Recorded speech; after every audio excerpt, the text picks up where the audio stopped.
Hey, hi everybody! Welcome. Happy Halloween. Tomorrow is Halloween and we're just preparing for that. So anybody have a guess what my costume is? I can't stay like this the whole time. I can't freaking breathe. I don't know how these people did this for so long. My little ears. There we go.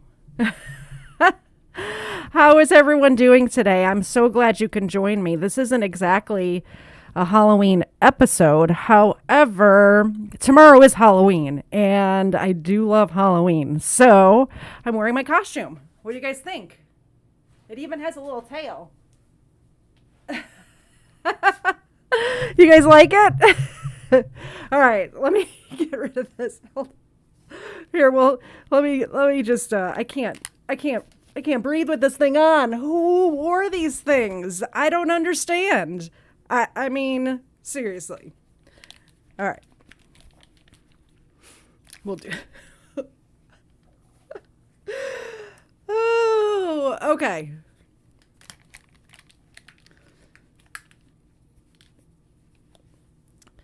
All right, so who's here?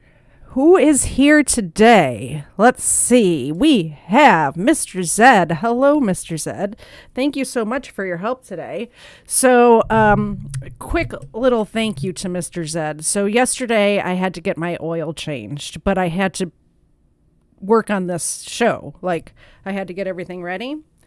I was thinking, quick little oil change, half an hour, 20 minutes at the most, right?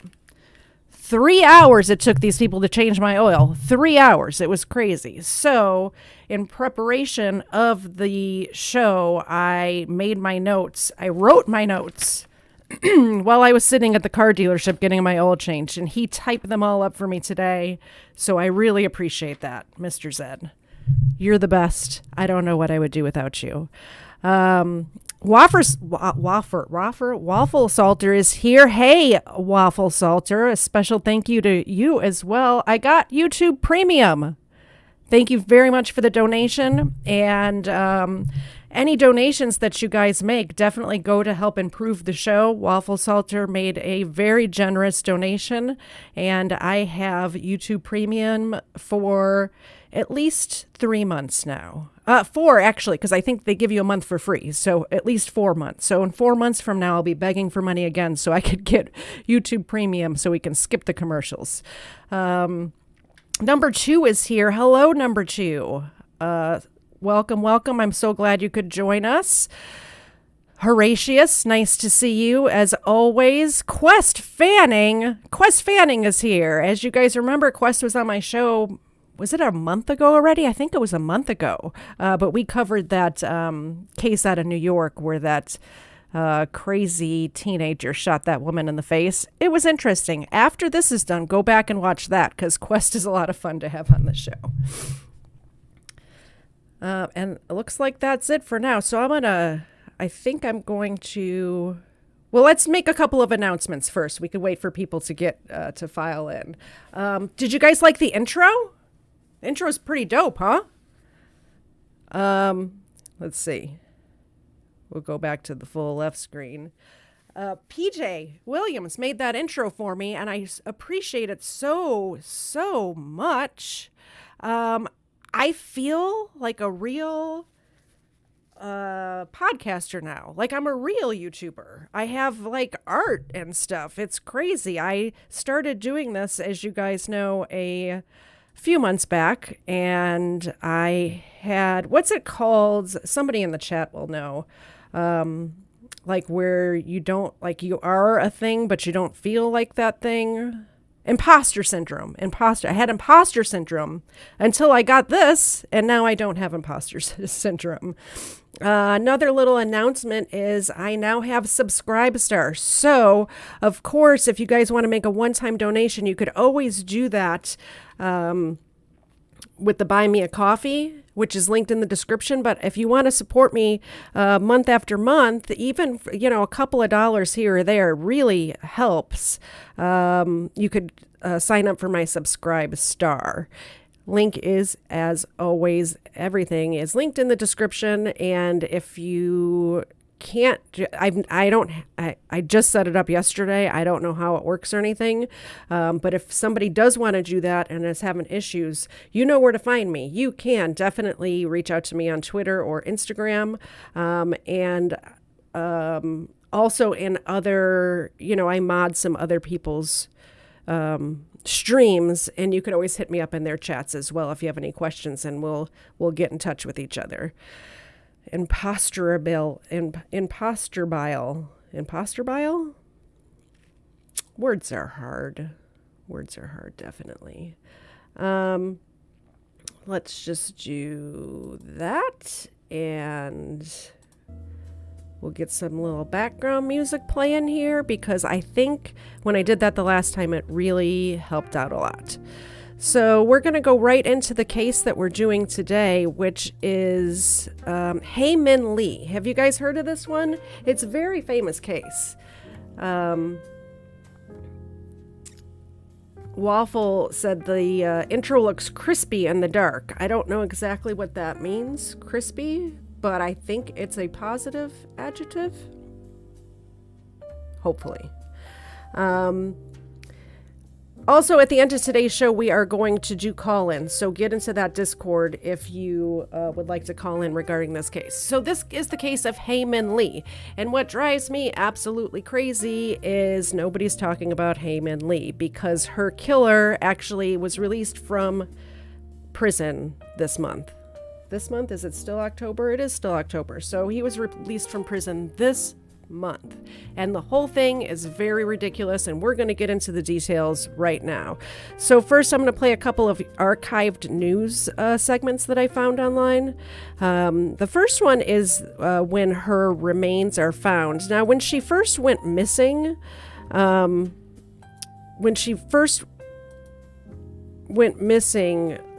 wasn't really a news story. I just closed a window that I needed open. I'll find it when I play this news or the first one. The second one is when Adnan gets arrested, and Adnan was her ex-boyfriend. They had broken up a few weeks earlier, and Hae Min I think she just goes by Hae, but I love the way her name just kind of flows together, Hae Min Lee. So I may call her whole name this whole time, and it's not any disrespect or anything like that. I just like it. I like it, Hae Min Lee. I think Hae started dating, she had a crush on this guy at work. She worked at a lens crafters, and I believe she was like the front desk lady, and this guy worked in the lab. As some of you may know, I used to work in an eyeglasses place, and I did both jobs. I worked in the front and I made the glasses in the back. But it's kind of a different world. The optical world is a different world where it's kind of like separate classes. Like the people who make the glasses are kind of in a separate class. So anyway, she had the crush on this guy that worked in the lab making the glasses, and they started dating 13 days before she went missing. It's very hot. I gotta take this off. Gotta take the hood off. All right. I'm glad I had an occasion to wear a Halloween costume this year, because normally I do not. So this first... We'll go here. This is the news archive, the local news segment of when her remains were found, which happened, I believe, on the 9th of February. She went missing on the 13th of January. So it was quite some time. It was like a month before she was found. Stellar athlete and scholastic achiever, Hae Min Lee was on her way to the top. The 18-year-old Woodlawn High School student was popular and well-liked. I was on the wrestling team last year, and she was one of the assistants, managers. We got along very well. She was nice student at Woodlawn. Everybody liked her. Lee was a member of the National Honor Society and the French Club. She had a 3.8 grade point average and a 1200 on the SAT. She played hockey and lacrosse and was already enrolled in optometry school months before graduation. Well, we were very concerned. As we stated, it was approximately 1 month. We were naturally hoping for the best. But, this is a sad time for all of us. Lee was last seen at school January 13th at 3 o'clock driving her family's Nissan Sentra. She was supposed to pick up a cousin, but never did. Police say a passerby found her remains 2 days ago in Leakin Park. Investigators say her body was partially buried approximately 100 yards off the roadway. They identified Lee from her clothing and personal belongings. Police are investigating this case as a homicide. The manner and cause of death has not yet been determined by the medical examiner's office. Detectives will work closely with them to determine exactly how long the woman's body may have been in the wooded area, along with the exact manner and cause of death, which will be determined by that office as well. Teachers told students about their classmates' death this morning during homeroom. It is a loss felt by all, including the school's athletic director, who knew Lee personally. It's a tragedy, and it's sad that a young life has to be taken, especially senior graduating, and she has so much of a future ahead of her. So, it's just a sad day. All right, so that was the first. Whoa. Escape is the right button. Okay, so I pulled up this other news archive that I wanted to show you guys. So we'll stick it where it was supposed to be, right there. And this is February 28th, 1999. So her body was found on the 9th. And then I should pull my notes up. I had Mr. Zed type them all out and everything. And why don't I have them in front of me?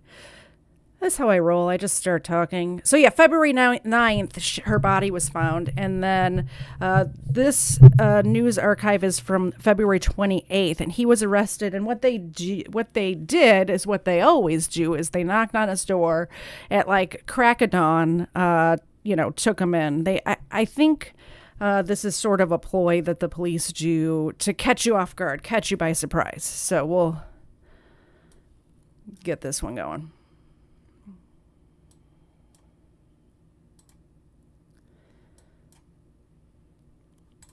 Police now reveal that 18-year-old Hae Min Lee died of strangulation. Can I just say the mispronunciation of her name, Hae Min?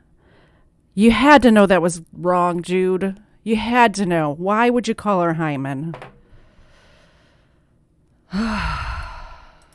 Police now reveal that 18-year-old Hae Min Lee died of strangulation and that they discovered her 1998 Nissan Sentra a short distance from where her killer attempted to bury her body in a shallow grave in Leakin Park. Key details they had withheld as they sought out a suspect. They now have one in custody. He's identified as a 17-year-old Woodlawn student. His name is Adnan Masud Syed. News of Syed's arrest is met with disbelief by the Muslim community in Woodlawn. It's impossible. He cannot do it. He's such a nice, sweet child. He cannot do it. He's mosque going, praying all the time. He cannot do it. He's a sensitive guy. He's gentle. He has no kind of delinquency record. Okay, so I just want to point this out. Pause came strong, by the way. Did you see that? This is Rabia, and she is a family friend of the Syeds. Look at me mispronouncing names even after I got on that guy about mispronouncing names. This is Rabia Chowdhury, and she is the advocate. She's her little brother was best friends with Adnan Syed. I mean, I don't care. Sorry, I didn't turn my ringer off onto my phone. If you notice here, this is right when it happened, and she is not wearing a hijab, which I find very curious that she's not, because every other once she gets into this and starts making it her career, making money off of this case, she always has the hijab on, is always like, you know, in videos and stuff, when they have the B-roll, she's like making cookies and like, you know, Susie Homemaker and all this other stuff. But at this moment, before she knew this was going to blow up and she was going to be able to make millions upon millions of dollars off of this case, she's just a normal freaking person. So let me back it up a little bit, and we'll just wanted to let you guys know who Rabia Chowdhury is, and that was her. Going, praying all the time. He cannot do it. He's a sensitive guy. He's gentle. He has no kind of delinquency record. He's not violent. He's just a kid. He's a baby. He's like my little brother. The Chowdhurys believe public pressure on police to break the case has landed the wrong person behind bars. The police suggest the suspect had a motive in the form of a fatal attraction to his victim. According to investigators, Miss Lee and the suspect, Mr. Syed, had started a friendship back in May of 1998, and at some point after that, Miss Lee decided to wanted to break the relationship off. Didn't want to go any further with it. Jeff Hager, 2 News. All right, so that's kind of a little bit of background of what was happening then, and you'll see what happens with this case is it just spins wildly out of control. And the reason for this is there was a very popular podcast that happens in 2014. And so in 2014, the Serial podcast comes out. And I'm sure some of you may have heard of the Serial podcast or even watched it yourself, or listened to it, I guess. It's a podcast. I did not. I think I saw a couple of episodes or listened to a couple of episodes, but not anything, I wasn't into it like some people were. And,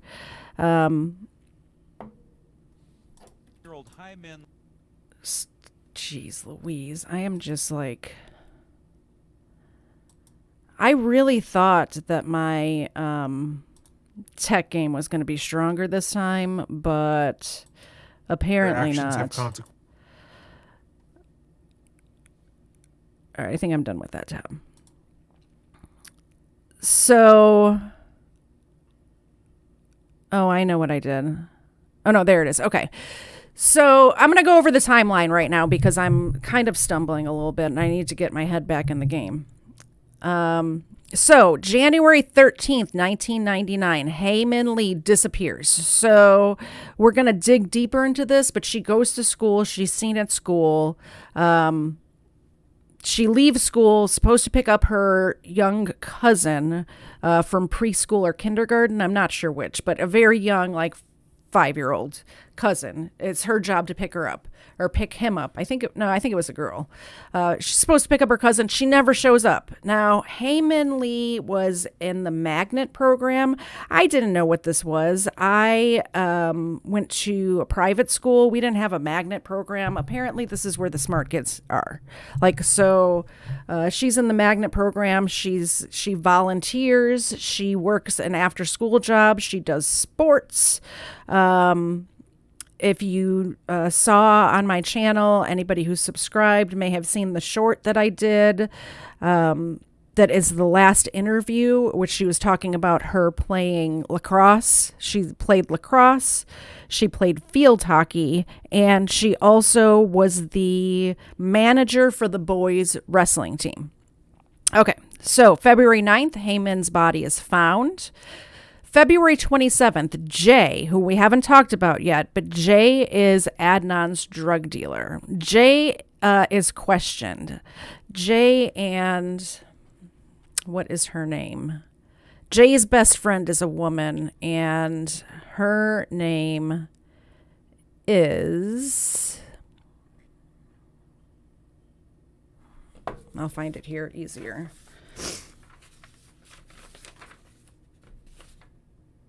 Her name, I guess it doesn't really, Jennifer. Her name's Jennifer.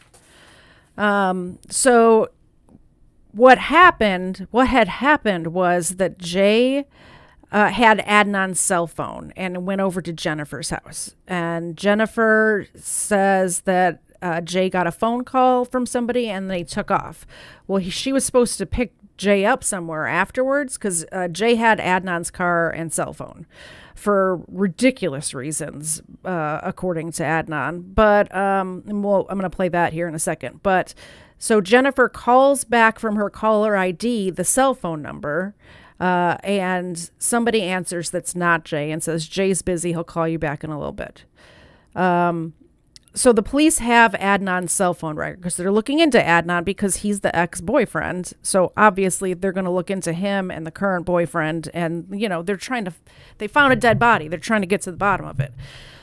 So they question Jennifer and Jay. And the very next day, they find...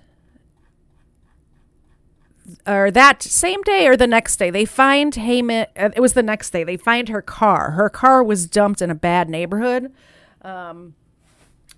Just parked in a parking lot that was around I don't know if they were project homes, but they were low income Baltimore homes. Let me pull up the map. You know how I like them maps.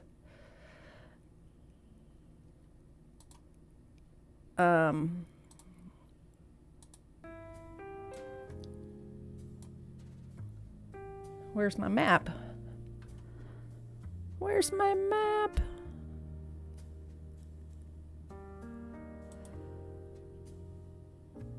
Is that it? That's not it. I just want to show you guys where stuff is.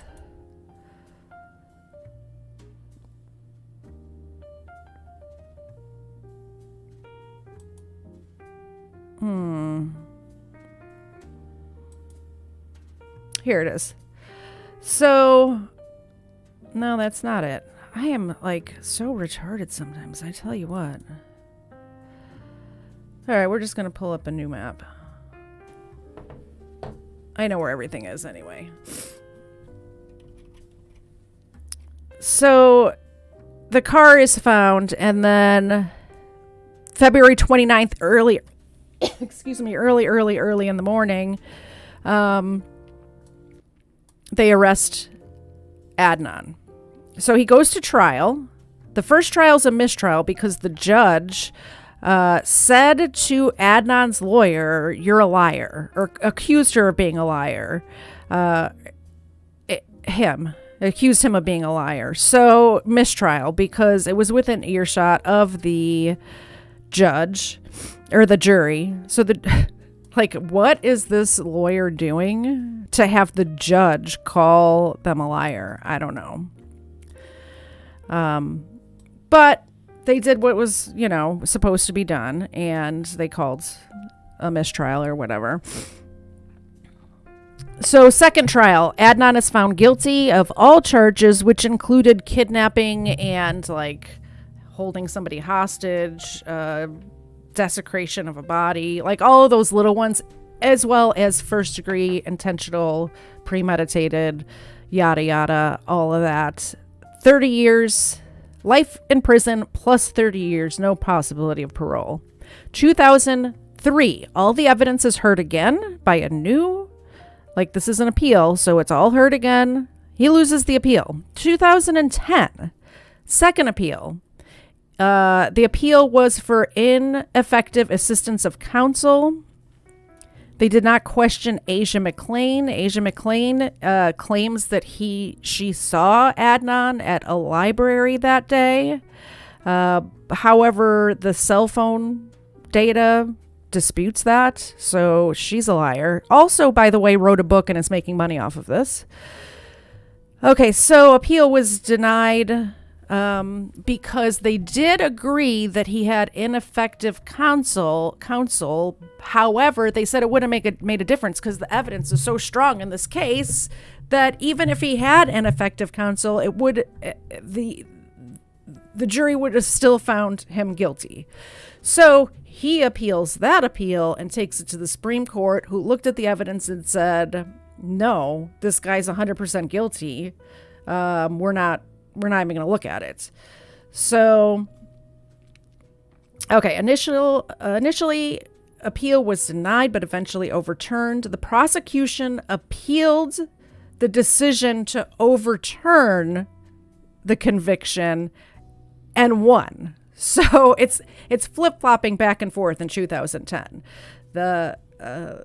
Just to get it straight, they appeal, they lose, they appeal again, they win. The prosecution appeals the appeal and wins. So now we're back to where we started, and then he takes it to the Supreme Court, and the Supreme Court says, nah, there's a lot of evidence here, so we're not doing that. So the conviction was restored in 2010. Supreme Court refused to hear the case after seeing the evidence. So 2014, here we go. This is where Rabia calls her friend at NPR and says, hey, I got this thing. I need you to help me get this guy out of prison in the court of public opinion, because the actual courts who actually look at both sides of the evidence, they're not going to let him out because there's overwhelming evidence in this case. So we need the court of public opinion to just come in here and take a look at this. So Serial comes out in 2014. 2016, after it went viral, 500 million downloads of this podcast. So I'm not talking about a little podcast who a couple of people saw. I'm talking about this was a phenomenon.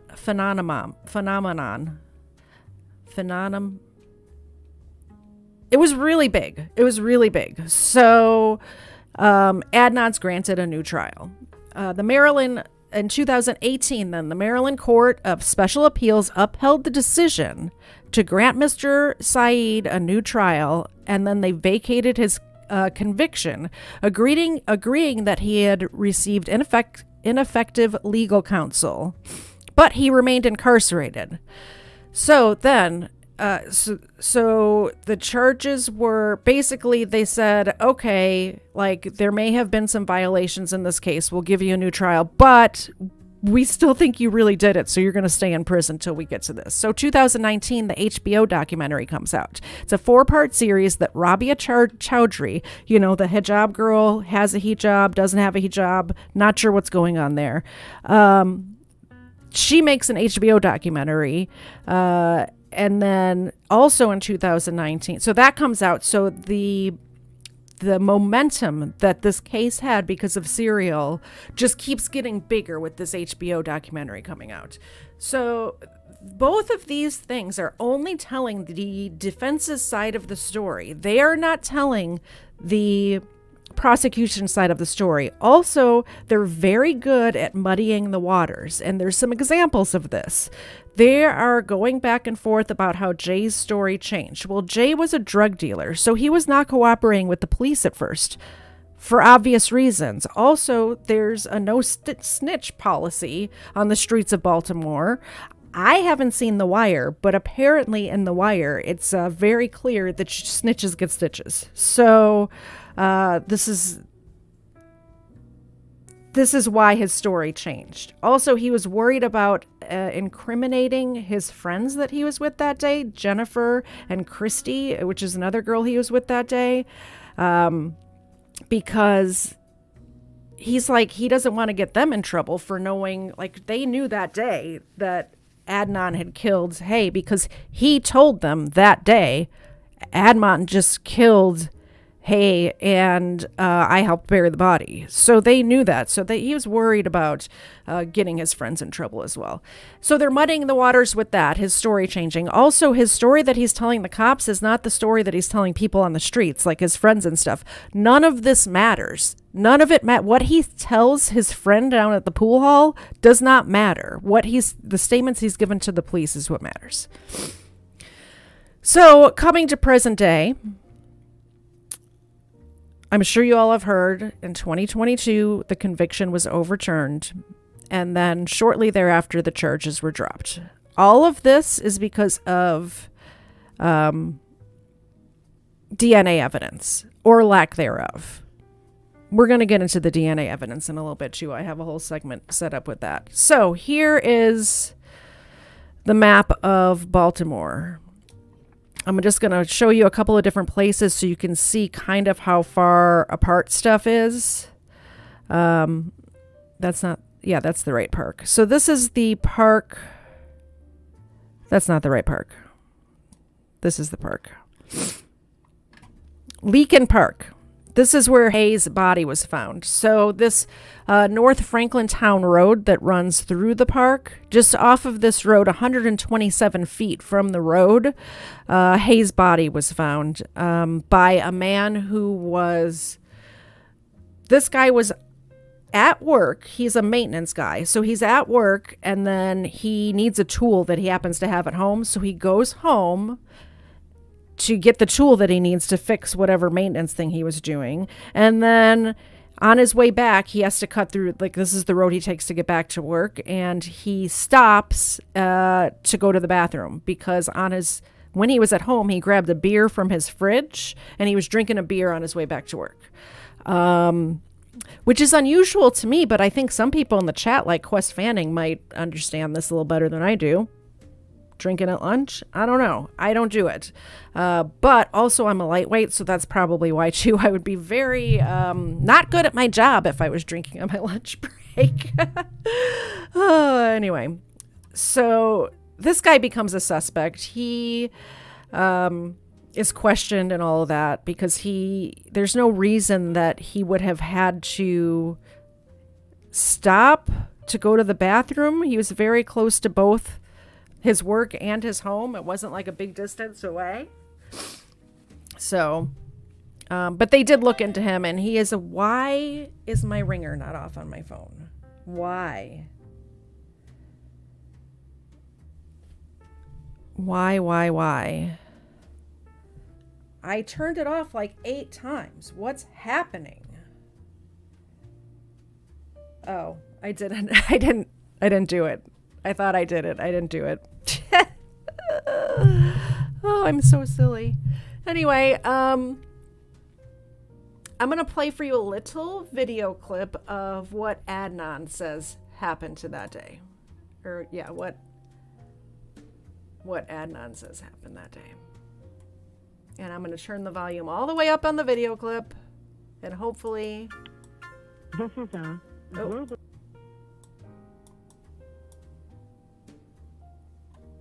Oh, that's the wrong one. This is the one. All right. So this is his alibi. It's 1:45, and this is just a clip that I took from actually from another YouTube video who clipped it from the actual podcast. So this is from the podcast. Oh, this is Dr. Grande. What? Today's question is... Problem is, when Yeah, you ask here we Adnan go. to go... Problem is, when you tell his version of what happened that day, to refute Jay's story, everything becomes a lot mushier. Yes, he hung out with Jay on the 13th, both during...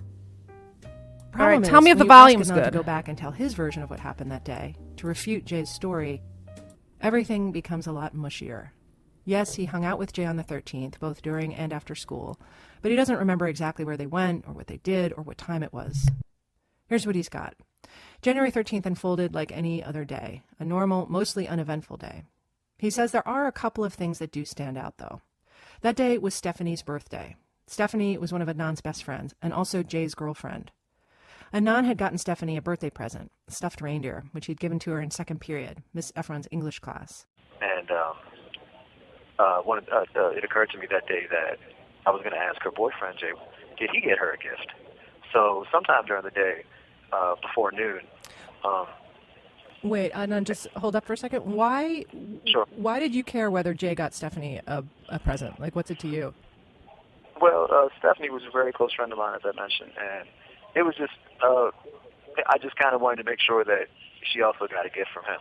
You know, she had mentioned to me that she was looking forward to getting a gift from him. She mentioned she was really happy to get the gift that I gave her. So it just, as I would with any friend, I just kind of, went to check on that. I kind of had a feeling that maybe he didn't get her a gift. And I had free periods during school, so it wasn't like, it was not abnormal for me to leave school to go do something and then come back. So I went to his house, and I asked him, did you happen to get a present for Stephanie? He said no. So I said, if you want to, you can drop me back off to school. You can borrow my car, and you can go to the mall and get her a gift or whatever, and just come pick me up after. All right, so I found it very strange that he... Okay, I found it very strange. Like, why does he care? Why, if... Okay, let me start over. Jay is his drug dealer. Jay is not his friend. They've known each other since like grade school, but from what everybody says, they weren't like close friends. They didn't hang out all the time. They didn't, they didn't have a relationship like that. So it's very strange that not only, okay, so he gives Stephanie, which is his friend, from by all accounts, Stephanie, which is Jay's girlfriend, is his friend. You give Stephanie a gift, and Stephanie says, oh, I really hope I get a gift from my boyfriend as well. You drive over to his house? Why would you just not call him and say, yo, I just want to remind you, it's Stephanie's birthday. I hope you got her something because, she mentioned it, and, North Arrow coffee, by the way, really good stuff. Every time I stream. Got to have that North Arrow coffee. Why would you drive over to his house? That not only do you drive over to his house, but also you give him your car to go to the store. They didn't have a relationship like that. Doesn't make sense. Also, he says he gave Jay the cell phone because he's not allowed to have phones in school. Well, where was the phone before that? I don't understand. Like, also, what kid ever, when there's no cell phone policy in school, what kid ever just didn't turn off their phone and stick it in their backpack? Like, I've never heard of this before. Granted, I'm old as dirt, so I didn't have a cell phone when I was in school, but still, it just doesn't make sense to me that you wouldn't, what did he do with his cell phone all the other days? That also doesn't make sense. I better get my notes in front of me because it's going off the rails, man. Let's see. That's not it. Cancel. Cancel. Cancel. Cancel. Okay. Here it is. Don't save. Perfect. We're getting stuff done here. Jay's version of events go. Okay, so then he says, okay, gave Jay the car, and earlier in the morning, here's why it doesn't make sense. Early in that morning, when he first got to school, he asked Hae for a ride home. Now, why would he ask Hae for a ride home when he claims after second period, he had his car there? Why would he ask Hae for a ride home? Also, there's witnesses to him asking Hae for a ride home. So he had to have been planning something, because why would he ask Hae for a ride home when his car is there?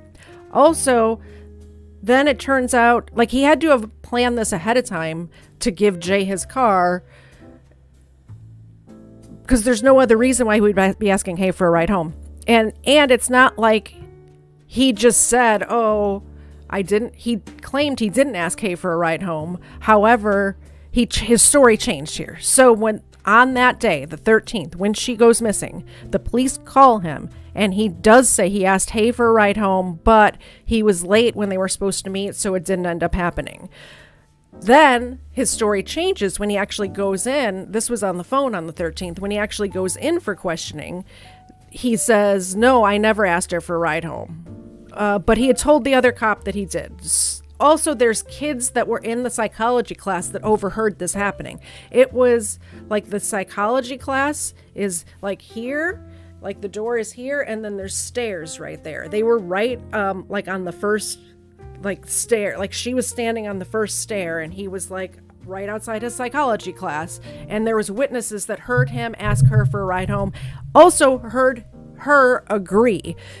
Hae had time in between the time school got out and she had to pick up her cousin, that there would have been enough time permitting her to get Adnan home and then get her cousin by 3:00. She had to be there between 3 and 3:15 to pick up her cousin. That was the pickup time. All right. Jay's side of the story. I'm going to pull this up because Jay, I'm going to tell you about it first, and then I'll see if I can find my clips. My clips are so disorganized because of how long this thing took me with my car yesterday. It was 4 hours because the place is 45 minutes away. It took 3 hours, and then it took me another half an hour to get home. I might go into a rant about it at the end of the show, but I'm really pissed about it. I was tweeting about it. Check my Twitter if you want to know what happened there. So my clips are disorganized. Jay claims that, so that's Adnan's side of the story. Also, then he says he missed, let me finish the day for him, for Adnan. He missed his ride with, this is his first original story, missed his ride with Hae. She figured, well, he had to leave, she had to leave, so he ended up just hanging around school and then going to track practice, and then he went to the mosque because it was Ramadan, and then he went home. That's his story of what happened that day. This is his story that he said what happened that day, that he told that day, when it would be fresh in your head. I understand that a lot of this case is convoluted because it took a month before they knew she was dead. There was obviously, when a teenager goes missing, there's always speculation about how, well, maybe she just ran away. Maybe she's, shacked up with a boyfriend somewhere. A lot of times cops kind of poo-poo it away. Oh, well, they'll come back. By the way, if your teenager ever goes missing, you demand that they make a missing persons report. You know your kid better than the police do. And I understand that a lot of teenagers maybe do run away, or maybe do go hang out with friends, or accidentally fall asleep or whatever. But don't let them tell you it takes 48 hours before you can make a missing persons report. That's baloney. They just tell you that because they don't want to do their job. So you just tell them, I know my kid and they didn't run away. You need to go look for them now. Back to the story. I don't know where I was. So, yes. Okay, so then he goes home.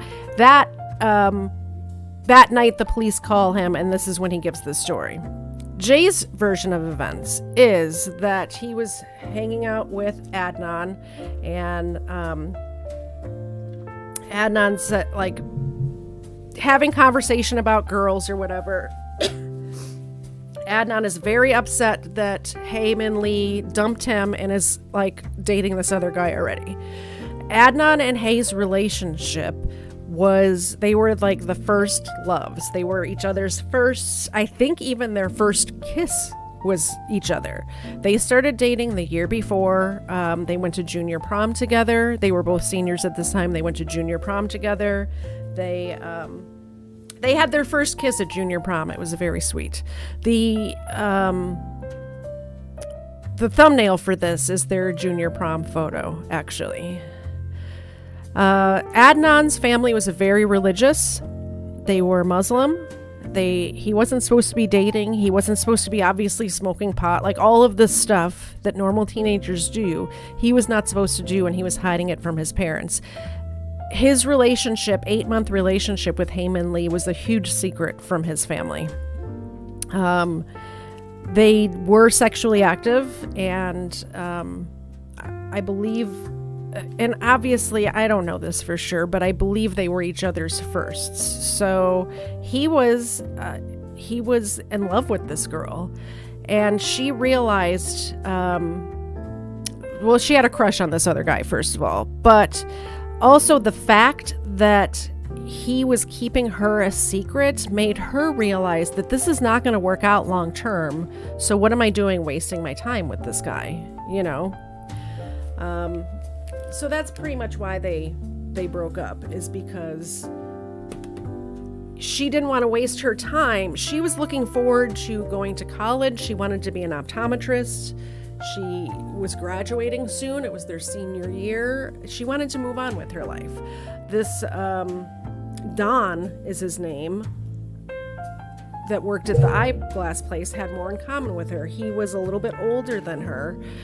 That's another thing that the left's version of this, they try to slam Don, because they just try to make him look as bad as possible, because they need another suspect, because obviously somebody killed her, so they need another suspect. And so they try to slam Don. And one of the things that they do in order to do that is they tell the world in their based on reality facts of this case that Don was 22 years old and Hae Min Lee was a senior in high school. Which is true. Hae Min Lee was a senior in high school, but she was 18 years old. Also, he was not 22, he was 20. He was 20 years old. And people, I've heard, regurgitate this fact and be grossed out by the fact that he was so much older than her. He must have been a predator because he was so much older than her. Like all of these YouTube channels and, you know, normal, I should say, maybe I'm the normal, I don't know if I'm the normal one or not, but all of these people who have these little one-off YouTube shows about this particular case are like grossed out by the fact that he was 22 and she was a senior in high school. She was 18, he was 22. It wasn't, or 20, sorry. See, even I did it. And it's these little things like this, either not telling you all of the facts, not telling you both sides of the story, or little things like, oh, he was 22 when in reality he was 20, that they are trying to create a feeling around that. They're trying to play on people's feelings and not the actual facts of the case. All right, I've ranted about that a little bit too long, and we are going to so I did this thing where I was thinking, I have several parts to this case, and I think it messed me up. So I made different browser windows with the different parts of the case that I wanted to go over, which normally I just have like all of the tabs in one place and I put them in order. So now, not only can I not find what I'm looking for, but there's like 4 different browser windows that I have to look through. what is wrong with me? Not the best way to do it.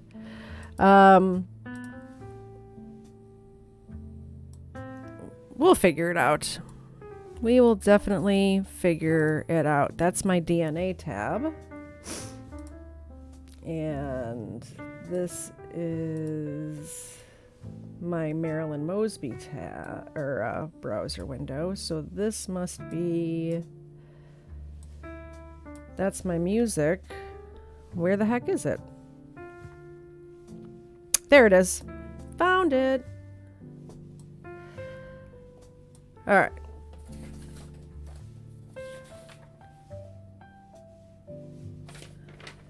Sorry, guys. I really want to get my stuff together. 3919 is what we're going for.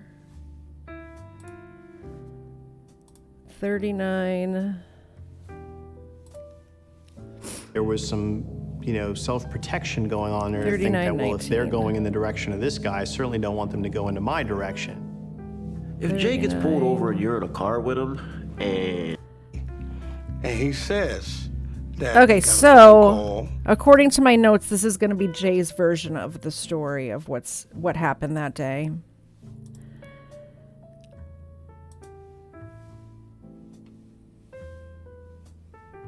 Hopefully, that's what happens here. All right. That morning, he called me about 10:45. Why is it not showing on my screen? At the time, I had completed most of my credits, so I had like a free period or two. Huh. Eventually, I ended up going to Jay's house because I wanted to ask him, did you buy something for Stephanie? Her birthday was on January 13th. And he had said no. So I said, well, look, why don't you just you can borrow my car, you can drop me off to school, you can go get her a gift or whatever. We did a little shopping together. I was taking him to school to go back to class. On the way to school, he had asked me if I could pick him up.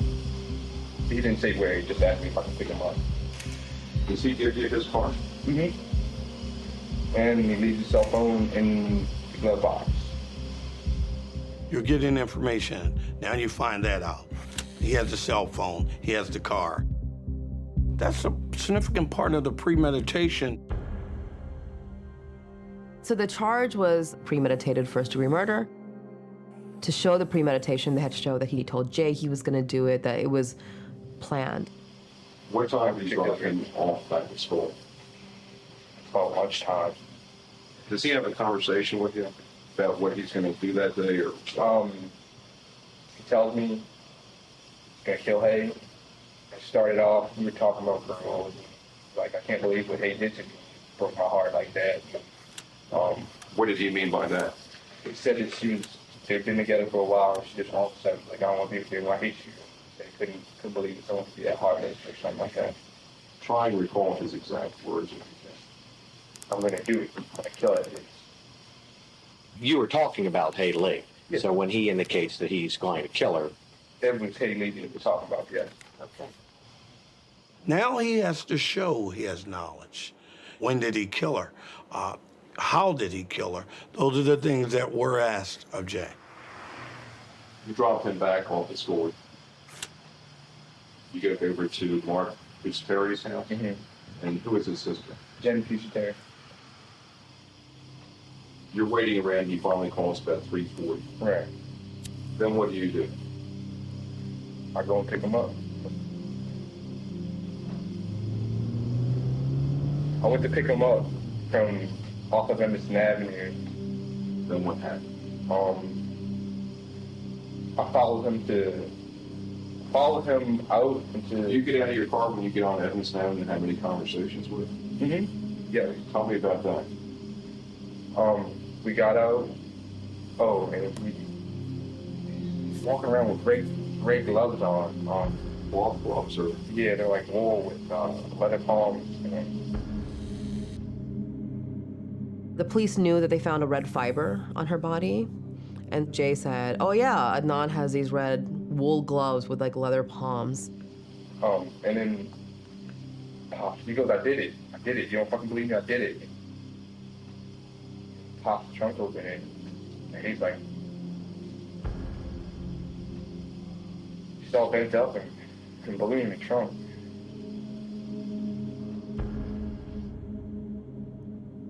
In the photograph, you can see Hae's body is not laid out very cleanly or neatly. Her arms are not in a natural position.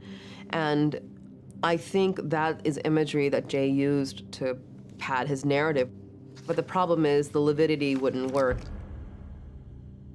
Lividity is when blood...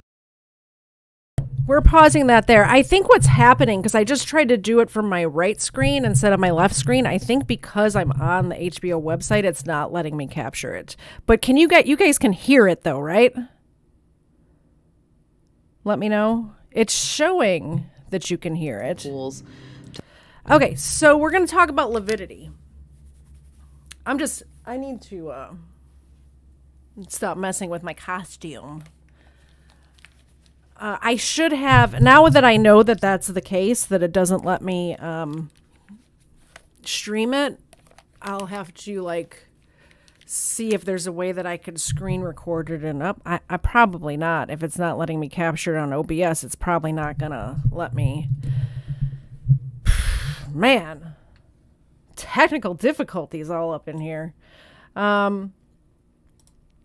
So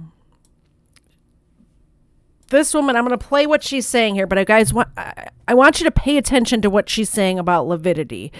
Quick background. Lividity, for those of you who don't know, which I'm sure most of you do, but it's where when you die, gravity is still a thing. So if you die on your back, the blood is going to pool in your back. If you die on your side, that's how they can tell what position you were when you died, is by lividity. It's also, there's another name for it called livor mortis. It's the same thing. It's where the blood pools when you die. So if you die upside down, all of the blood is going to go to your head. If you die on your side, all of the blood is going to be here. So that's what we're talking about here. I'm going to play for you what she's saying here. I'm going to rewind it just a little bit so you can hear what she's saying. This is Rabia, by the way, the one that didn't have the hijab in the beginning. So I'm going to play for you what she says here about lividity. Pops the trunk open and he's like, she's all bent up and couldn't believe me, Trump.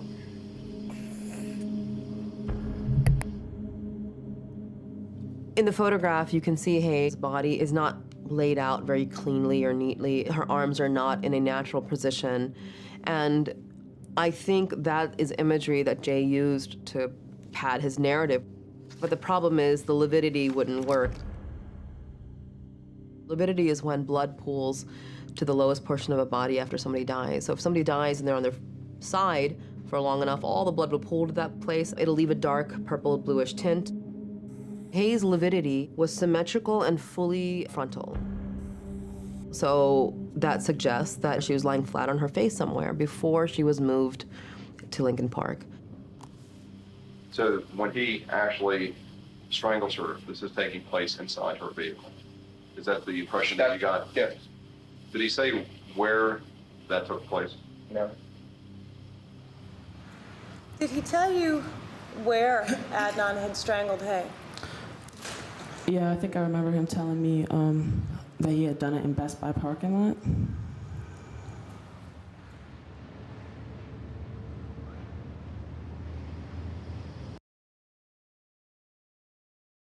Jennifer's the person, that voice was Jennifer, and Jennifer is the person who was Jay's best friend, and he told her that night that Adnan had killed Hae. So that same, the 13th of January.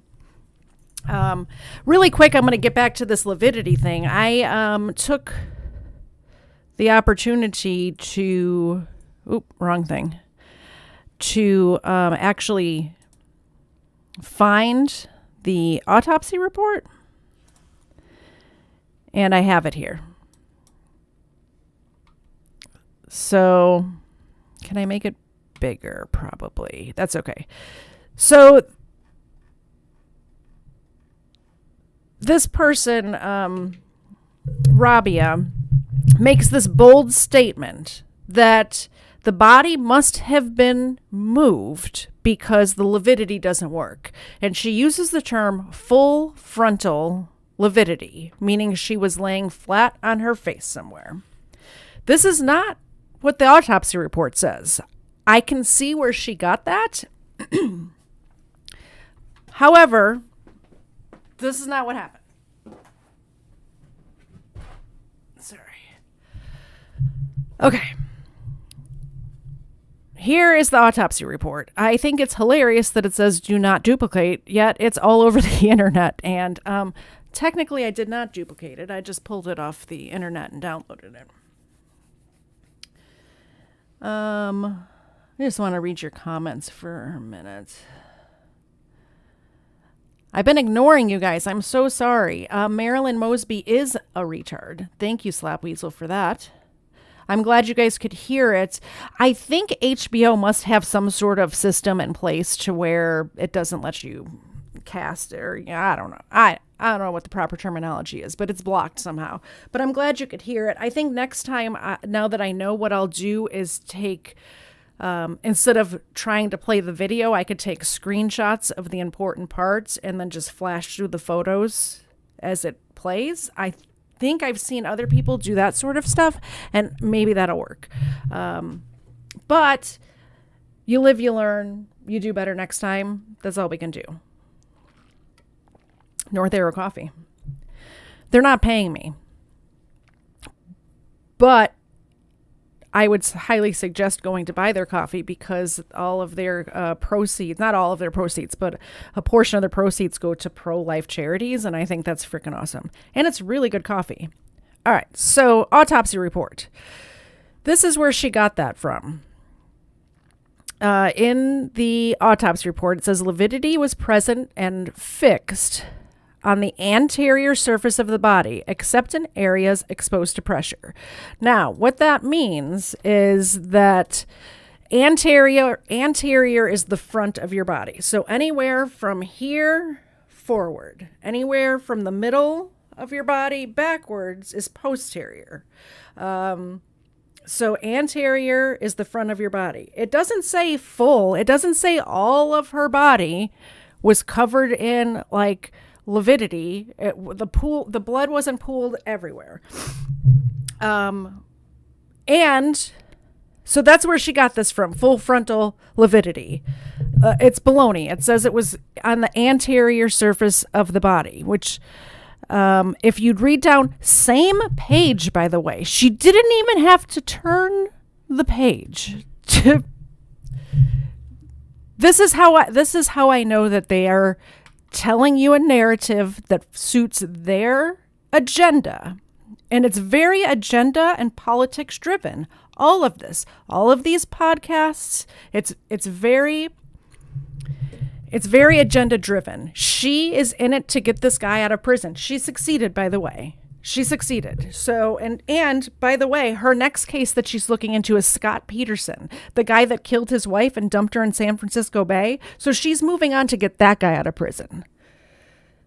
We'll cover that one another time, but that guy's super duper guilty. But I'm sure when we hear the story from Rabia Chowdhury, you'll be questioning your instincts about whether this guy is guilty because of the way she tells the story. So, same page, the bottom of the same page where she got that from, says generalized skin slippage was noted, and livor mortis, which, if you remember, I told you a minute ago, is the same thing as it's the same pooling of the blood. It's the same thing. Was prominently seen on the anterior upper chest and face. A poorly defined paranasal areas of dark discoloration of the skin was seen extending into the right face, which approximately measured 1 to 1.5 inches. Hae Min Lee was found on her right side. Where the lividity happened was right side. I know let's see, right? Okay, right.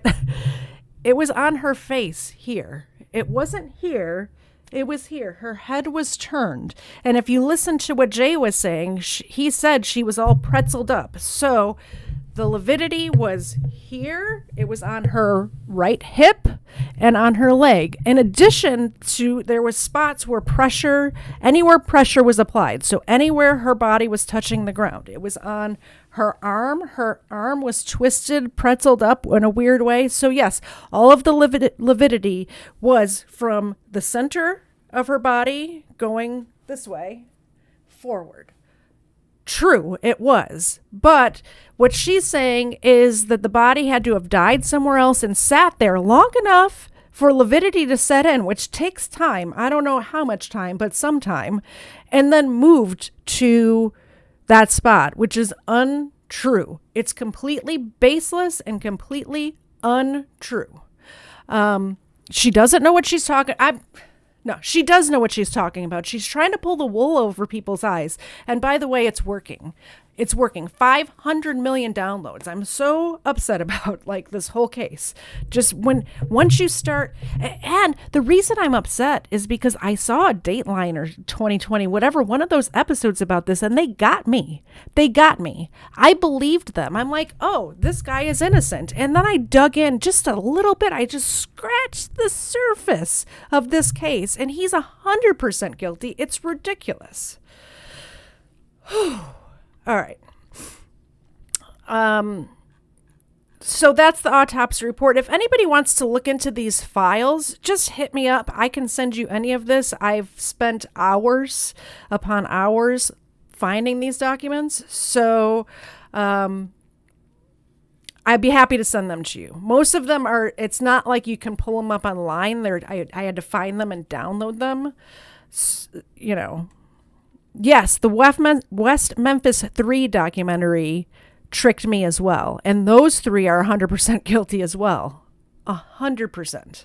They've tricked me for a very long time. West of Memphis, I think it was called. The documentary. It was on MTV or something a while. Maybe it was HBO as well. I don't know. But that was in the 90s that they tricked me on that one. And they tricked I'm going to get into another case right now. But the celebrity support behind that one is what got me. All of my favorite rock bands were saying these guys were innocent. And then I dug into the case a little bit, and they're totally not innocent. Close that. Now. Okay. I feel like there's so much involved in this case that I feel like it's getting a little convoluted. So I'm going to go through what I think happened. So you see, tell me if you understand what I'm saying about their side of the story and the actual truth. If I've gotten that point across, I'll be happy. And then I'll go into what I think is what happened, and I'll tell you why I think that.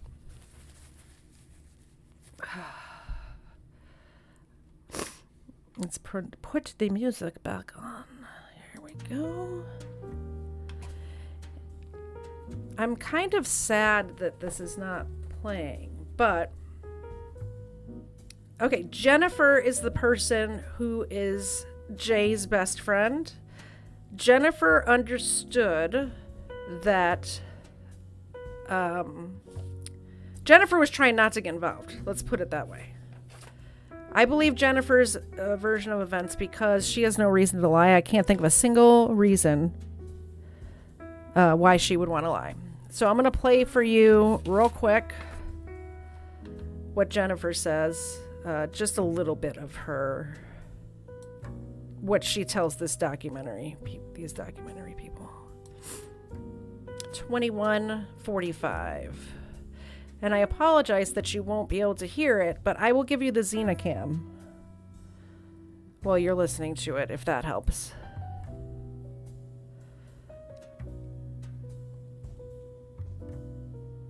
All right. We'll get that. Now, during this part, you'll hear, it'll go back and forth. She's being interviewed today. Well, not today, whenever this was, 2019. But they also clip in some portions of her court testimony from that time as well. Jennifer Pusateri has no reason to lie. She did nothing wrong, except, which is not illegal, not report a crime. So she found out that day on the 13th what happened, and she did not report it.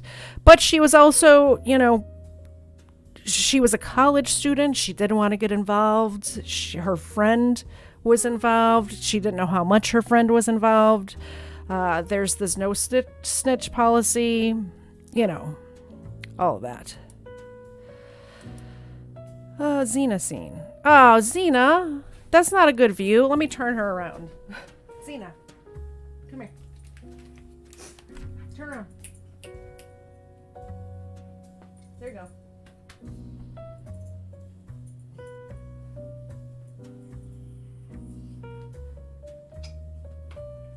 Is that better, guys? Better than the butt photo or butt video of her? All right, so this is Jennifer Pusateri speaking about what happened that day, what she knows. Now here it is. It's like you kind of got to relive it all over again. Jen was a year older than me. She was like my sister. Like, no matter what trouble we would get into, she always had your back. That voice was the third person that was there that night. That her name is Christy, I believe. So there's, like I said, there's Jennifer speaking, current day Jennifer. There's current day Christy speaking, and then you'll hear it.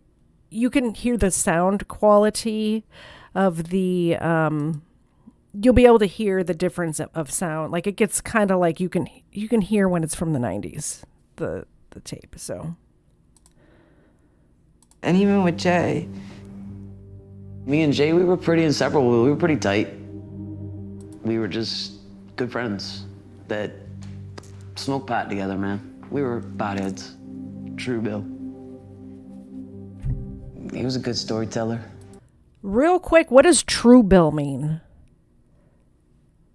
Can somebody tell me in the chat, please? I listened to this several times, and she says, we were potheads. We smoked pot together. I'll play it again. And then she emphasizes her sentence by saying True Bill, like Truebill. I don't know who Bill is. I don't know what that means. These kids slang these days. I just don't know. Me and Jay, we were pretty inseparable. We were pretty tight. We were just good friends that smoked pot together, man. We were potheads. True, Bill. He was a good storyteller. He would make you believe his shirt was green if it was blue. Me and Jay, we would have met when we were in middle school. We used to kind of just ride bikes together. We would do little tricks on them and stuff. We would smoke weed together. That's Adnan's voice. For a period of time, we may not see each other. So that was kind of my relationship with him throughout most of high school. He played a sport and was social with people, but he was odd. I now think of him as shady. I don't know if I thought that at the time. Jay wasn't a part of the, Magnet family, but he was kind of accepted in because these are other classmates of theirs. With Stephanie. Speaking now. Me and Stephanie were always really close, and Stephanie started dating Jay. That's really how I stayed in touch with Jay, in a sense, was through her. If I went to prom with someone but Hae, I would have hung out with probably Stephanie and Jay. But because I went with Hae, I ended up hanging out with Krista, Aisha, Debbie. It was kind of two separate groups. Stephanie used to, we've always kind of had this type of relationship that's a little bit more than just friends. Stephanie, if you remember, is Jay's girlfriend. That's who he's speaking about now. Major, I see you must have just got here. The video, I cannot show the video because it's HBO, but I can play the audio. So that's why you have the Xena cam. Xena, you a big star. Little tail wag? Yeah? Okay. All right, we'll get back to it. So he's speaking about Stephanie now. She would come sit in my lap and stuff like that. She would put her arm around me. She would play with my hair. Things like that, right? And I obviously cared about her a great deal. Stephanie was like Jay's prized possession. He wanted to make her accept him because she was in the Magnet program. And she, of course, had bigger aspirations and dreams than a pothead. Eminem just came out with his first album, and I remember Jay would pick up Stephanie from softball, and he would always have that blaring. Hi, kids. Do you like violence? Want to see me stick 9-inch nails to each one of my eyelids? You have to keep in mind when all this was going on, and I would hang out with these people, no one said anything about their involvement to me. So for me to hear that Jen was involved, it was a shock because she didn't know Hae, she didn't know Adnan. Her only connection was Jay. All right, can we have Miss? This is the this is where it switches to the court case, the year 2000. So the first trial was in 1999, like I was telling you guys earlier. That one was a mistrial. This is the court case where he actually gets found guilty, and this is Jennifer Pusatteri's testimony. Pusateri, come in. Thank you. Ms. Pusateri, I'm going to ask you to step all the way up here and just have. I'm going to keep stopping it every now and again, but I want to play a good, a couple of minutes of this. But I need to keep stopping it just, for obvious reasons. A seat. Please keep your voice up, state your name, right? Jennifer Pusateri. I really thought that everything I knew was like hearsay, because I didn't see anything and I didn't experience anything. Everything was told to me by someone else. I'm going to ask you to think back to January 13th, 1999. When did you first see Jay that day? When he came to my house after I got off work. All I remember is him being at my house, playing video games like we normally would. My brother was there too, the three of us. He just said he was waiting for a phone call. He had a cell phone with him. Is that normal? No, Jay doesn't have a cell phone. Did you know whose cell phone it was? No. I remember the phone call. I remember him leaving. Do you remember when that was? Between 3:30, 3:45. Then next thing I remember is calling.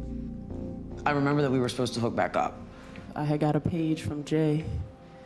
I really couldn't understand what he was trying to say. I was confused, so I called a cell phone number that I had got off my caller ID from that phone that he had earlier. What happened when you called that number? Someone answered the phone and said Jay would call me when he was ready for me to come and get him. He was busy.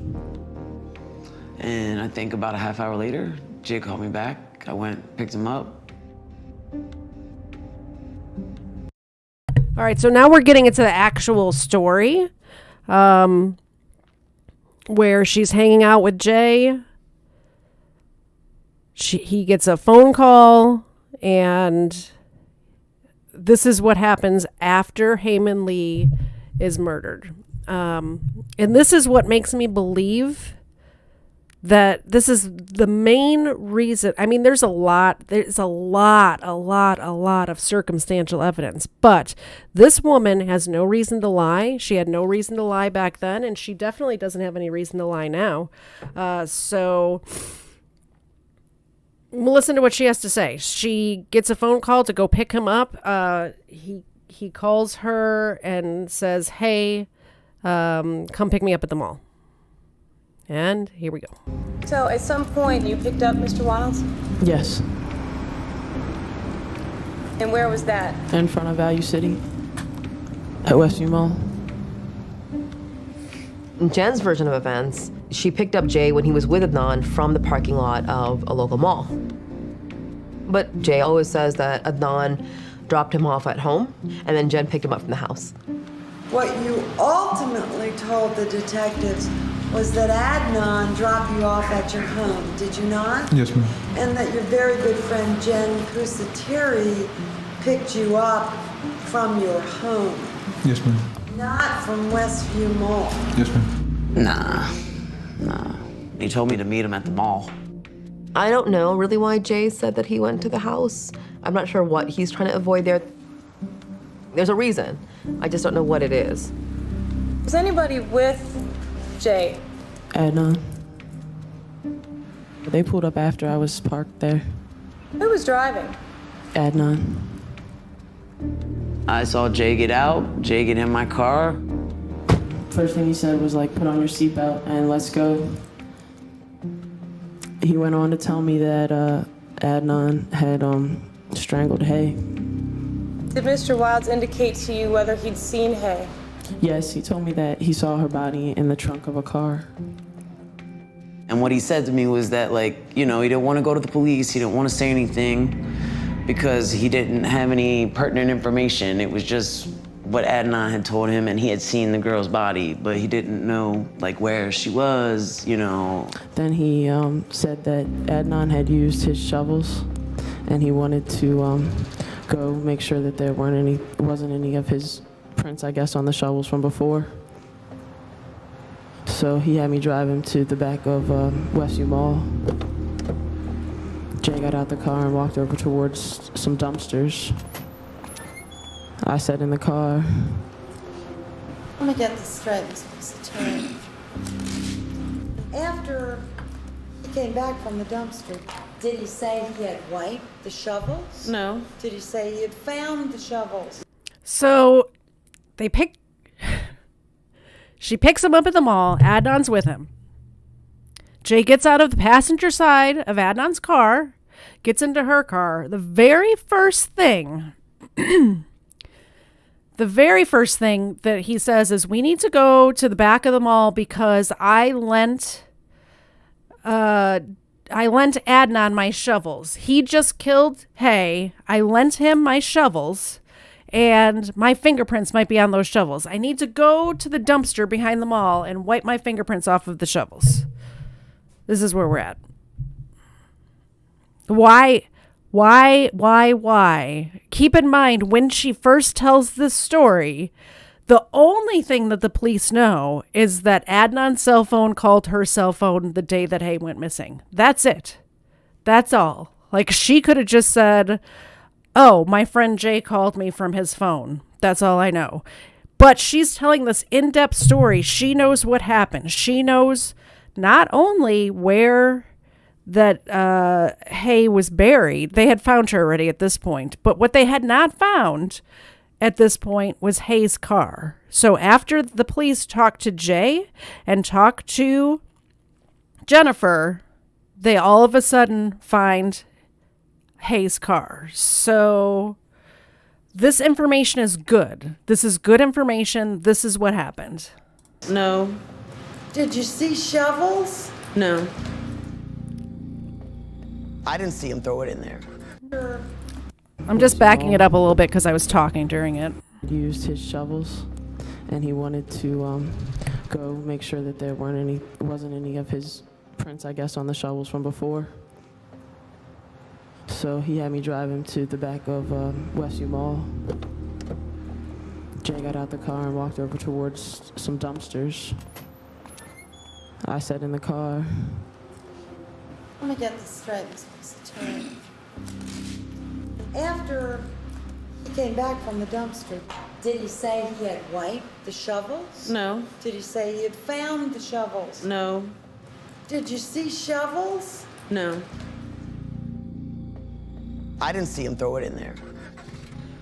All I remember is him saying that he gave him some shovels and he needed to wipe them down.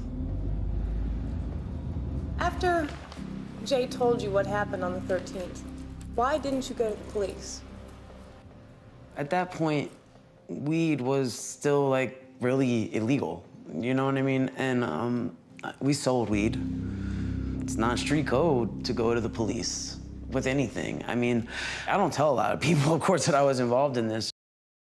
That's what I'm talking about. The street code. It's Baltimore, Maryland. Like, she and Jay were weed dealers. I wish you guys could see this video because my pause game is strong. You know what I mean? Like, I don't like the fact that I'm a state witness. I don't like the fact of that at all. I'd just rather not have any involvement with any type of thing like this. I guess it was about 2 weeks before the first trial when I found out that he had helped Adnan bury her body in the woods, and he really didn't know where the body was. And I feel like if we would have known that, or if I would have known that, we might have done something different. I don't know. I don't know.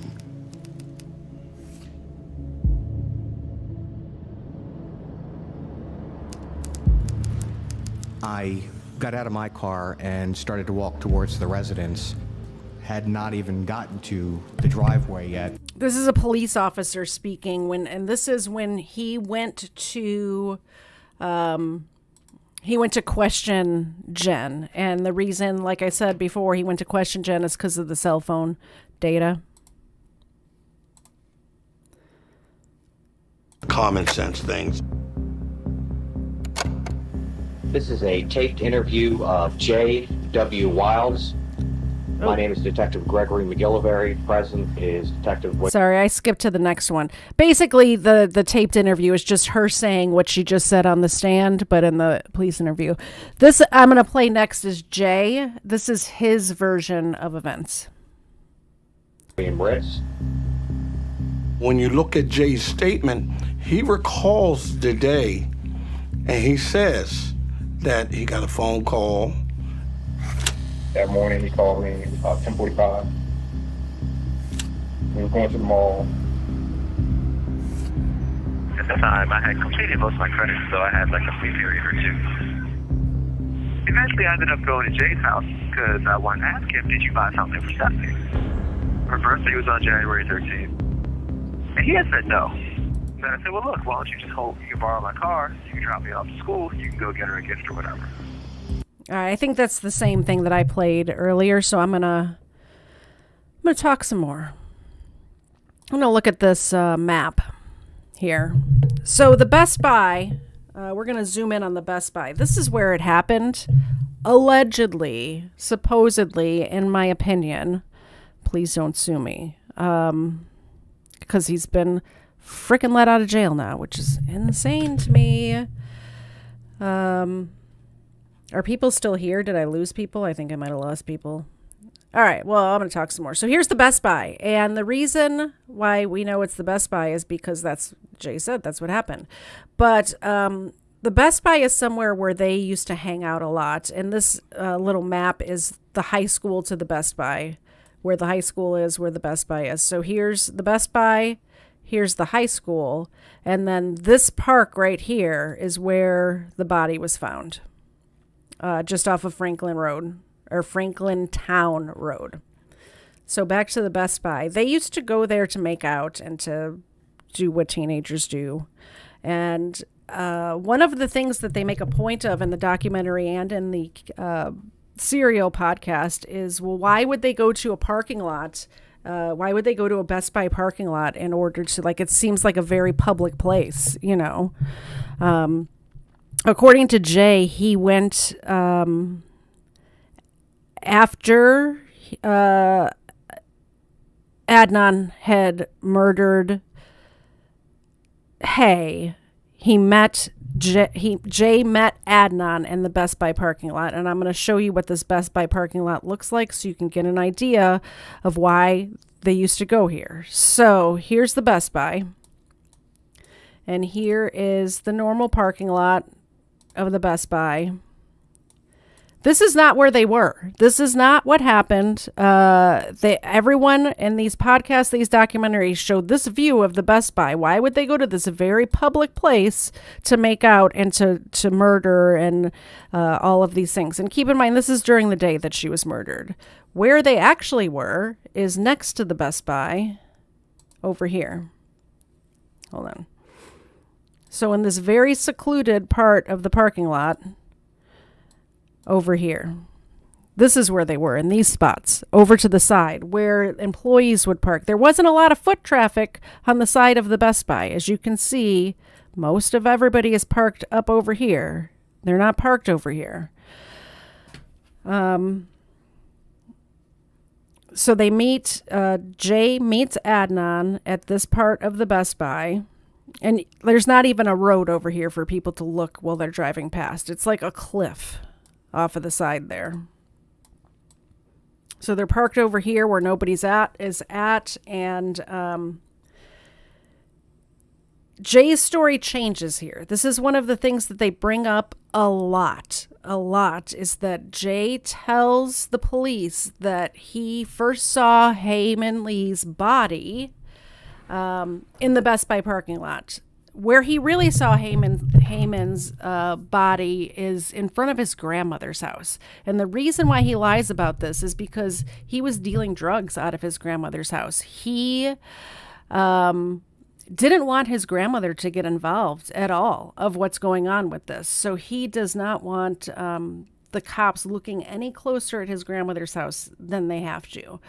This is why he says he saw it here. But he did meet Adnan here because Adnan called Jay for the ride. Remember when he was at Jen's house and he gets the phone call to go pick up Adnan? There used to be a payphone right over here.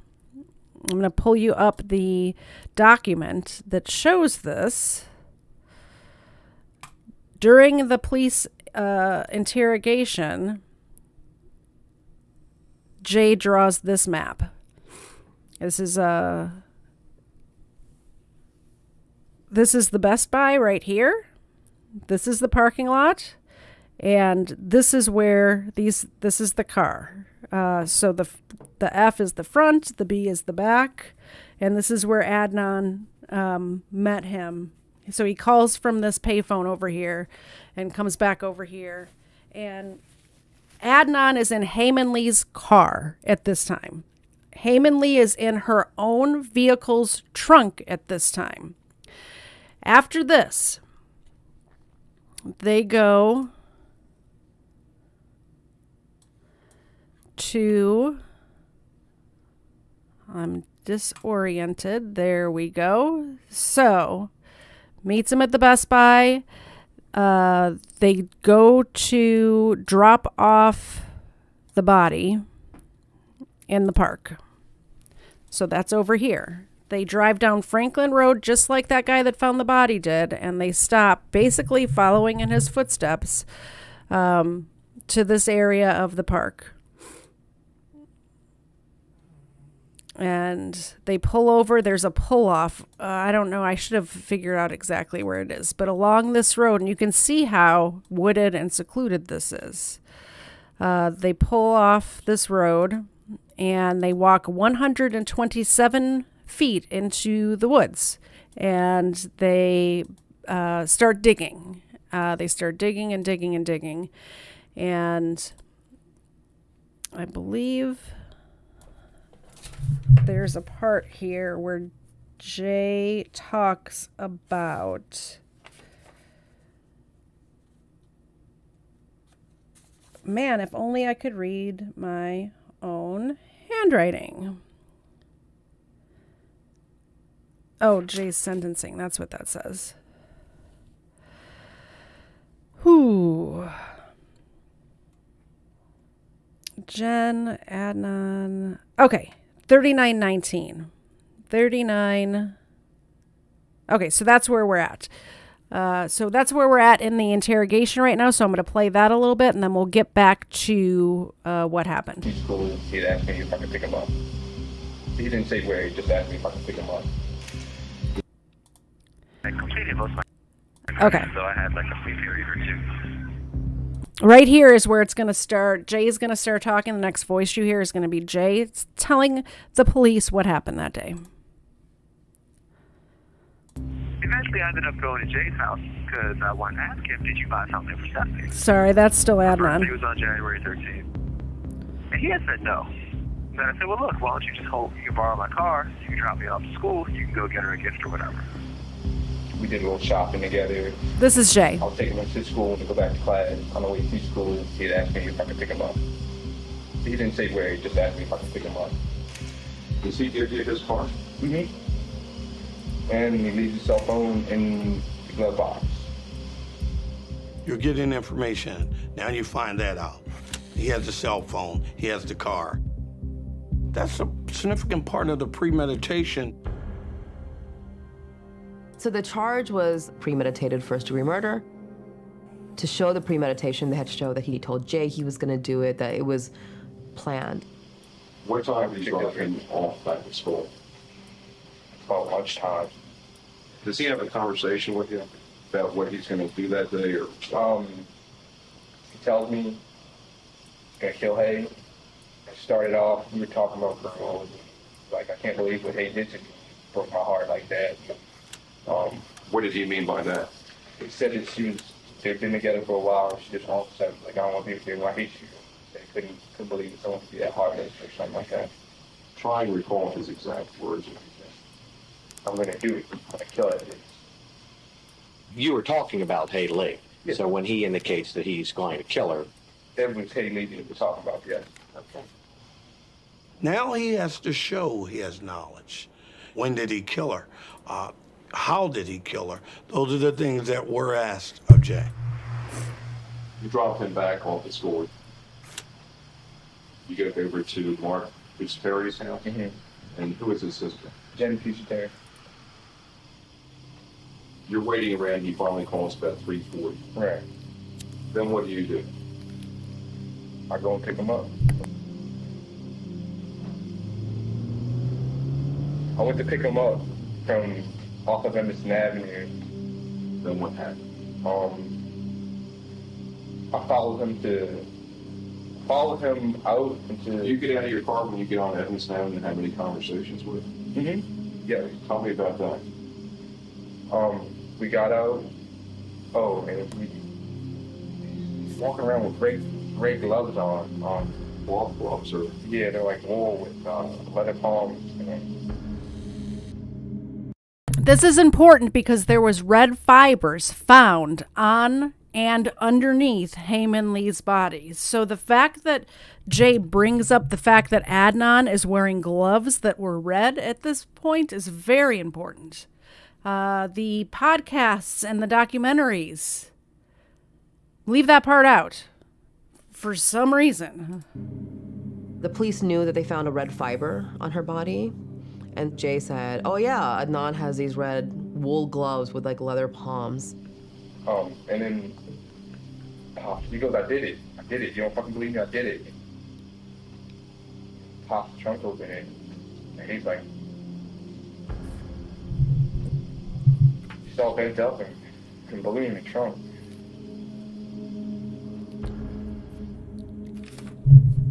In the photograph, you can see Hae's body is not laid out very cleanly or neatly. Her arms are not in a natural position. And I think that is imagery that Jay used to pad his narrative. But the problem is the lividity wouldn't work. We all learned about lividity. The lividity does work. This woman is a liar. Lividity is when blood pools to the lowest portion of a body after somebody dies. So if somebody dies and they're on their side for long enough, all the blood will pool to that place. It'll leave a dark purple bluish tint. Hae's lividity was symmetrical and fully frontal. So that suggests that she was lying. Okay, so we did this part already. After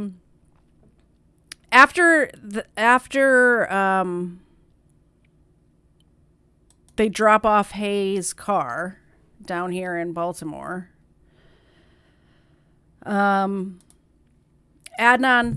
tells Jay, hey, I need to go make an appearance at school. He's trying to get his alibi worked out. So they drop off her car in a bad neighborhood in Baltimore and just leave it there. And the cops never find her car. Another thing that this documentary and podcast claim is that they looked at police records for this area of Baltimore, and they're trying to say that the car was put there afterwards. And the reason being is there's police records and police activity of other cars being towed from this parking lot, and other police activity where the police were all around this parking lot.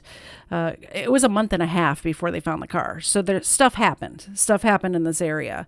Here's the issue. Hae Min Lee went missing from Baltimore County they didn't know she was dead yet. And Baltimore City cops don't have a bolo out for this woman's car. And if they do, it's not something that's at the forefront of their mind because it's not a huge case yet. Right now, it's a huge case because of all the podcasts, because of all of the press that this has gotten, because of Rabia Chowdhury.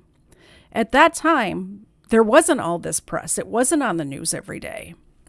So that's why they bring these things up that don't make a difference. It doesn't make a difference, but they're trying to muddy the waters so you think that this guy is innocent. In reality, this guy is very, very guilty. After they drop the car off in Baltimore, they're driving back towards the school, and the school is over here. And Jay says that Adnan asked him to get dropped off at behind the school so you go to track practice. Here's the issue with that is that nobody remembers seeing him at track practice. Also, it was Ramadan, so the students who were Muslim were not required to be at or participate in sports during Ramadan because they fast and they don't want people getting hurt, or, when you're fasting, you can't exert a bunch of energy by, running and all that stuff. So whether he was at track practice or not, we don't know. According to him, he was. According to Adnan, he never left school that day until after track practice, which we know is baloney because Jen and Krista saw him. So Jen and Krista saw him, and a bunch of other people saw him and Jay together that day.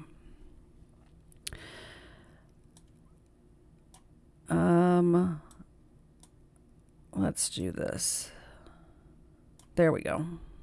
I needed to put the chat above. Doing a little production here, guys. All right, so that's better. What did I do? I'm not sure what I did. I did something. Anyway, I'm just going to keep talking for right now. I messed up my scene one. I'm not sure what I did. It's because I put the background above the... All right. So... goes back to school, and then he says he went to the mosque, which 80 different people, 80 different Muslims signed a letter to the court saying that they saw him at the mosque that day. They signed their names to it. They said, we saw him. He was there. It was Ramadan. He was definitely there. Then the cell phone data comes out. The cell phone data, once we know that Adnan has his phone back, because when Jen called, he answered the phone. So we know that he's got his cell phone back at this point. And the cell phone data puts him at the park where the body was found. It puts him at the place where the car was found, his cell phone. And the fact that he didn't realize that they could track his cell phone makes sense because it's 1999 and not a lot of people have cell phones at this time. People had pagers. By the way, Hae Min Lee had a pager that was never found, and they never could get the records for it because apparently back then they couldn't track, like they had to have the physical pager to see. I'm not sure how the technology works, but we don't know who paged her or any communication that happened on that pager.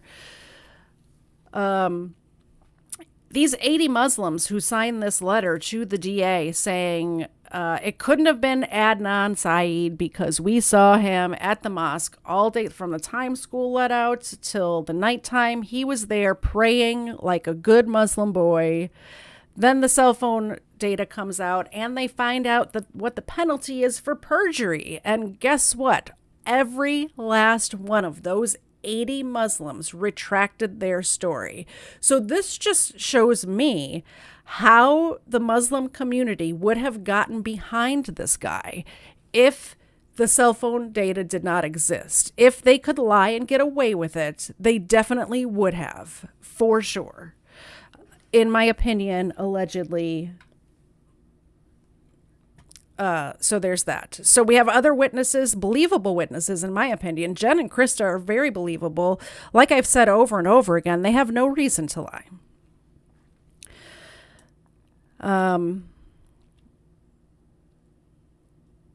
All right, so that's the day. That's what happened that day. Any questions? Let's look at the chat a little bit and see what's going on. I've been talking for a very long time now. What's happening? Slap Weasel, we all used to communicate using sticks and trash cans. Sticks and trash cans, I don't get it. Sticks and trash cans. Fasting makes you feel slower. Very ironic. I was adjusting the Xenacam, which made Slap Weasel seasick, which was my goal.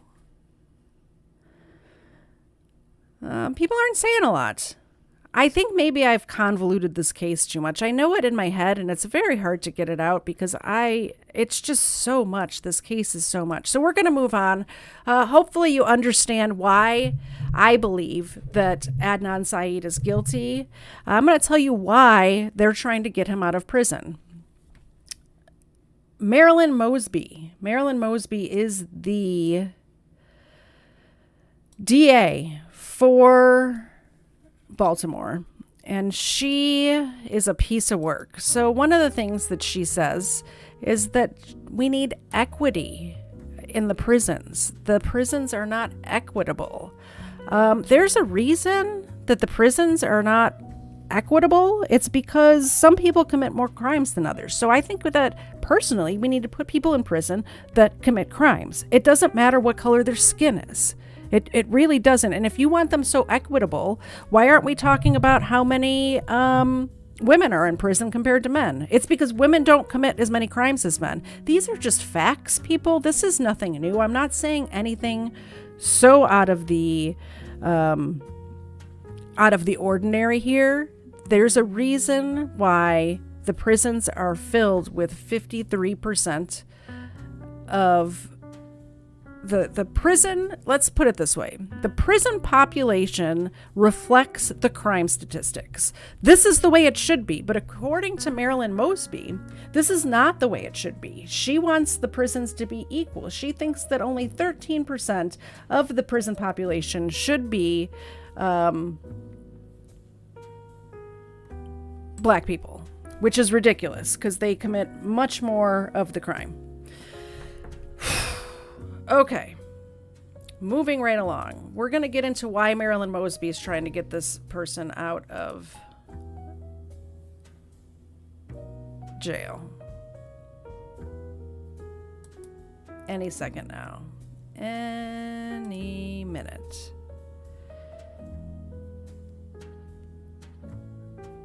Oh my gosh, I had it all set up so well and I can't even. Oh, it's because it was in the tab that yeah. Hi, Denise and Vic. Well, in September. Hey.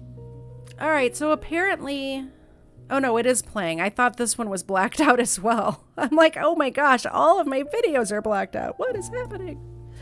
All right, so this is Marilyn Mosby talking about the DNA results, which prompted her to drop the charges. And I'm going to get into the DNA evidence here in a moment. Hae Min Lee's family had two filings with a higher court. The first filing was an appeal of a decision that a Baltimore City judge made to vacate the conviction of Adnan Syed. The second one was a stay, and this stay pretty much meant every court proceeding would be put on hold while the appeal was being heard. But yesterday, when State's Attorney Marilyn Mosby decided to drop all charges against Adnan Syed, everything changed, and today that higher court, the Court of Special Appeals, decided to get rid of that stay. They denied the stay, and they also said the family and the AG, they now have 15 days to let this court know how they decide to proceed on this appeal. All of this was playing out while we had an exclusive interview with State's Attorney Marilyn Mosby, and she told us that she is confident, very confident, that Adnan Syed had nothing to do with the murder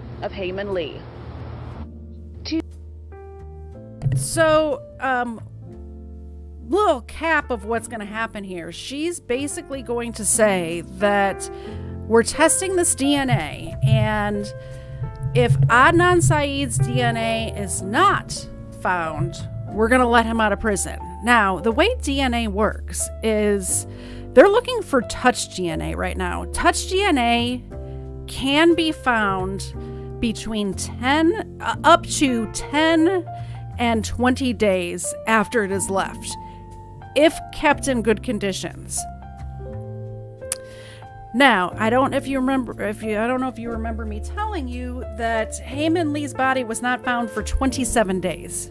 Also, she was out it was January. She was out in the elements. This is an issue. So basically, she's going to let him out no matter what. Because there's no way they're going to find DNA. There's no way. They do find DNA on her shoes. Her shoes.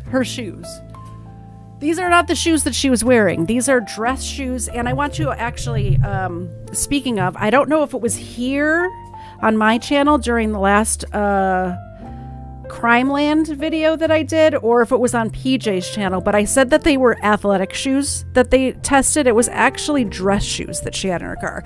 Either way, these are shoes that she had in her car. These were not shoes that she had on her feet. We'll continue. Tuesday, a chapter in a 23-year-long legal drama ended when Baltimore City State's Attorney Marilyn Mosby announced the murder case against Adnan Syed will be dropped. Mosby said new testing found DNA on the victim, Hae Min Lee's shoes, but Adnan Syed was not a match. Do you believe the DNA results now fully exonerate Adnan Syed? At this point, one more thing I want to mention is that according to the internet, people who are in school to become DNA technicians say that when they're doing this course about DNA, one of the projects that they have them do is to test their own shoes, because your shoes will have several people's DNA on it that you have no idea who they are, because your shoes are touching the ground. If somebody spit there, if somebody bled there, or, did a snot rocket, I don't know. But your shoes are in bathrooms. Your shoes will have several DNA results on them that are not yours or somebody you know even. So the fact that they're checking shoes at all is a bit ridiculous. And the fact that she's saying that if they don't find Adnan Syed's DNA on these shoes is also very ridiculous. And it's a double edge. I don't know the phrasing that I'm looking for, but if they had found his DNA, they would have just said, oh, well, he was the ex-boyfriend. His DNA should have been there. So a lot of these cases, a lot of these innocent fraud cases come down to DNA, and they play it where they win either way. Heads, I win, tails, you lose. This is the game that they're playing. If his DNA was there, his fingerprints were found in the car where she was murdered. His fingerprints were there, but he was the ex-boyfriend, so his fingerprints should have been there. Also, DNA and fingerprints don't come with a timestamp. We don't know when they were left. They're doing this over and over and over again. Several cases. This is why I created this new show. It's called Overruled, because I'm going to tell you the prosecution side of these cases, because these innocence fraud cases keep coming up. The Innocence Project is trying to get people murderers out of prison. It's because they are anti-death penalty, and instead of just trying to convert their sentence to life in prison, they are trying to get them out of prison. I don't know why they're doing this. It's insane to me. Let's listen to Miss Mosby. I can tell you is that we believe that he was wrongfully convicted. And so, the case is over for Adnan Syed. But Mosby explained those test results revealed something else. There was a mixture of DNA for 4 other individuals. Who are these people? I can't tell you or reveal anything. at this point because it's open and pending. It would be prejudicial to the individuals that have not yet been charged. Syed was convicted for the 1999 murder of his Woodlawn High School ex-girlfriend Hae Min Lee. But in September, when lawyers argued that information about 2 other potential suspects was illegally withheld from Syed and his former attorney, a judge vacated that conviction, and today he's a free man. In the past, Syed's family has publicly expressed sadness for the family of Hae Min Lee. My mom also feels her mother's pain too, because she lost a child as well. WJZ asked Hae Min Lee's family attorney if they have hope a new suspect will be charged. They will do everything they can. I will do everything that I can, if there is someone else out there who needs to be brought to justice, to bring them to justice. But their hope is small. It's a very sad situation, but the one thing that I can assure them that my office is going to do is we're going to do everything that we can and utilize every resource that we have to go after the real perpetrators of this offense. The real killers. They're getting the real killers. How many real killers are there? If they found 4 DNA, if they found 4 DNA samples, are those the real killers? It could be anyone. It could be students at the school. She spent a lot of time in the gymnasium at the school. People sweat on the gymnasium. If you sweat and you walk on it, there's going to be DNA. It's crazy. This whole thing is insane. And State's Attorney Marilyn Mosby did not win her re-election bid, so I asked her if she's running out of time to bring justice to the family. She told me she has 2.5 months, and her talented team will be working very hard to bring justice. Live downtown, Ava Joy Burnett for WJZ. So Marilyn Mosby was running for re-election. She lost her re-election. She's trying to make her mark on the history books. She wants to be remembered. Also, she's distracting. And the reason she's distracting is because she has federal charges against her right now. The federal charges that she has against her, we're going to go into right now, if I can find them.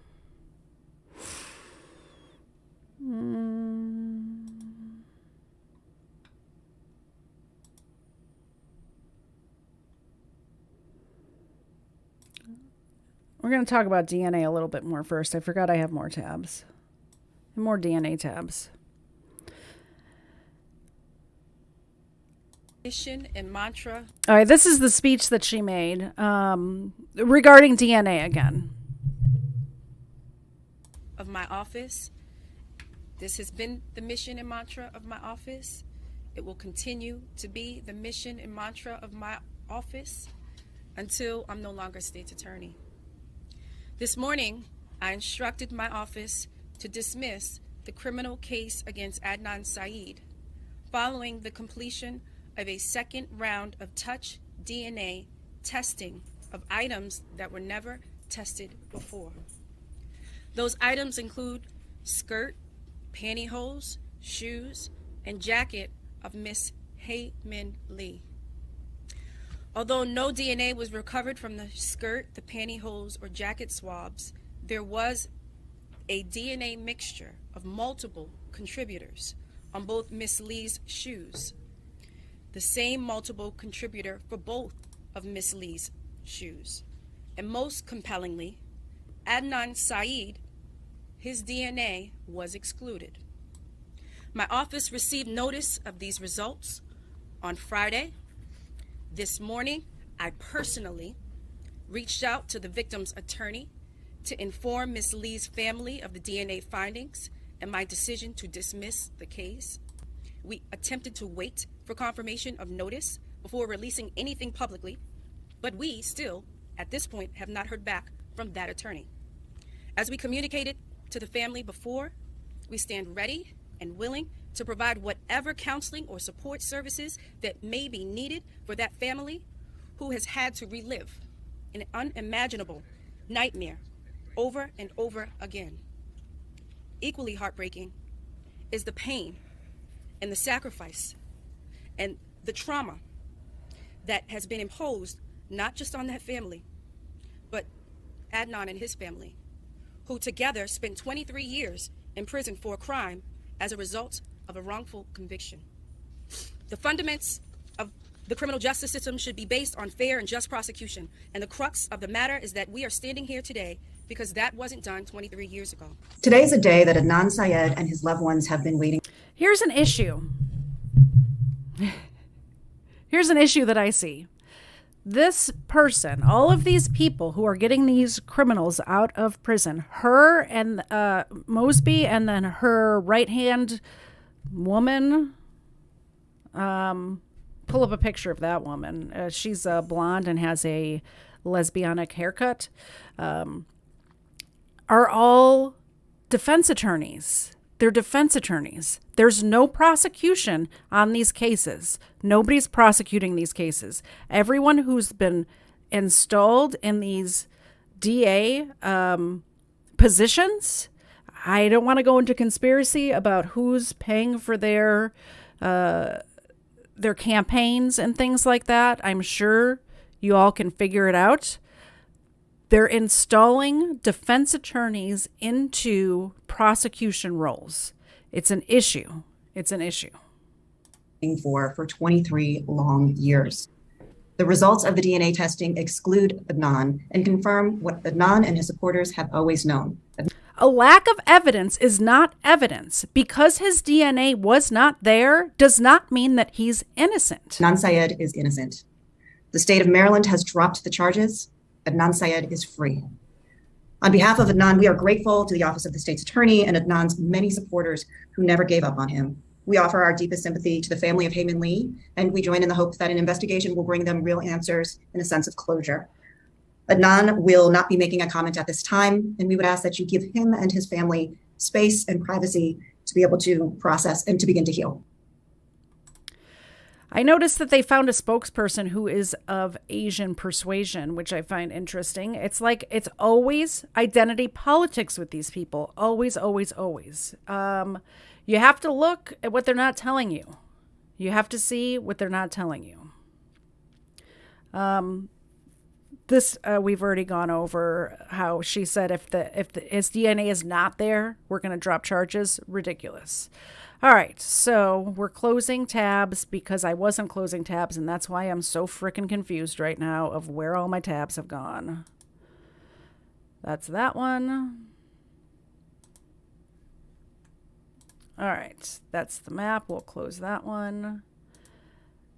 Alibi, we got that one. I'm going to play this video. This is part of a... This is just a good recap of everything that happened.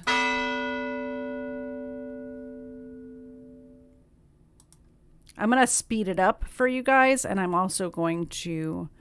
I'll be right back.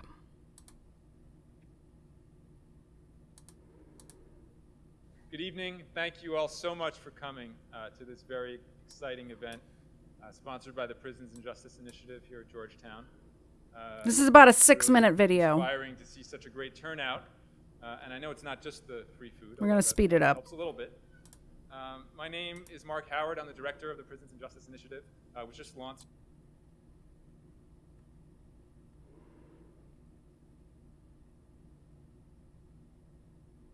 All right, what I'm playing for you is they show this talk that they're doing. They showed a video during it, and that's what I want to show you guys. I couldn't find the video by itself, but I did find it as part of this longer video. Before I ask Rabia and Marty to speak, I want to start by showing you all a 6-minute video that will give a little bit more background to the case of Adnan Syed and to the role of Rabia and Adnan's many other supporters. This is a Global Tel-Link prepaid call from Adnan Syed, an inmate at a Maryland correctional facility. Okay, hold up. That's actually not where it all started. 18-year-old Hae Min Lee disappeared on January 13th after leaving Woodlawn High School. A star student, stellar athlete, and scholastic achiever, Hae Min Lee was on her way to the top. She has so much of a future ahead of her. There's no reason for this disappearance, and it's very troubling to the family, and we as investigators want to find her as soon as we can. Police now reveal that 18-year-old Hae Min Lee died of strangulation, and that they discovered her 1998 Nissan Sentra a short distance from where her killer attempted to bury her body in a shallow grave in Leakin Park. Key details they had withheld as they sought out a suspect. They now have one in custody. He's identified as a 17-year-old Woodlawn student. His name is Adnan Masud Syed. When someone close to you dies, it hits you hard. You think, wow, that could be me someday. Friends and relatives converge on the home of 17-year-old Adnan Masud Syed. They can't believe the boy who had so much promise now faces a murder rap. He was the best person. I could not imagine him doing anything like that. They just looking for somebody to blame. He cannot do it. He's such a nice, sweet child. He cannot do it. He should get what he deserves for doing this. It will be difficult, but I will go on. After more than 18 years behind bars, the men known as the West Memphis Three find that freedom has a bitter taste. I had been following the West Memphis case for many years, but the night that I watched the documentary West of Memphis, I realized something had to be done. It was time to find a reporter who would figure out exactly what happened on January 13th, 1999. From This American Life and WBEZ Chicago, it's Serial. One story told week by week. No need for an early life check on that one. I'm Sarah Koenig.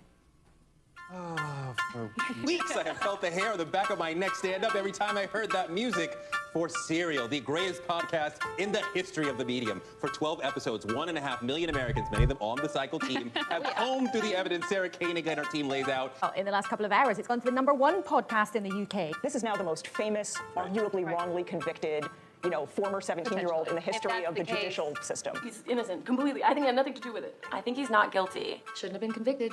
I am absolutely obsessed with the new Serial podcast. Yeah, man, I like it. I'm like, every time a new episode comes out, I'm just like, what are you doing? I was willing to have a conversation. I love it so much. Steamroll. And I'm so honored and pleased to get to present this award to Serial and Sarah Koenig.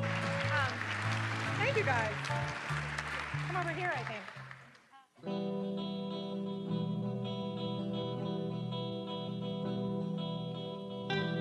Hi, welcome and thanks for joining us on the very first episode of the new podcast, Undisclosed. We are not journalists or podcasters. We're 3 lawyers who are interested in the minute details of the case of the state versus Adnan Syed. Undisclosed, the state versus Adnan Syed arrives today as a podcast. They said they were amateurs, and it shows in this. But right now, and I'm not trying to be cruel about it, it's deadly. I had to get through it as a critic, but it was work. The first time I realized that Susan Simpson might be the person who actually solves what happened in this case was when I read a blog she wrote about Jay's police statements. But again and again, the pattern held. Jay gets confused, pauses too long, or starts to say the wrong thing, and tap, tap, tap. And Jay knows the answer suddenly. And we have proven, essentially, that the state's key witness in the case was coached by Baltimore City Police. It's absolutely inconsistent with the validity evidence and undermines the state's entire theory of the case. Hello there. My name's Bob Ruff, and I'm The reason I wanted to play this for you guys is because you can see all of the misinformation that they are laying out. This is what they do. And I've gone over some of these points that they were making, how the lividity they bring up. They just bring up all these points over and over again until the average sheep starts to believe it. the host of the Truth and Justice podcast. We have developed an army of attorneys, police officers, prosecutors, judges, people of all different walks of life and all different skill sets from around the globe have all pitched in to continue these investigations. Hello, everybody. This is Brendan Kenny, calling in from Minneapolis. I hope you enjoyed Undisclosed as much as I did. We really thought it would be maybe a 1-hour radio show on NPR. We never had any idea it was going to be a podcast. We had no idea it was going to be a 12-part podcast.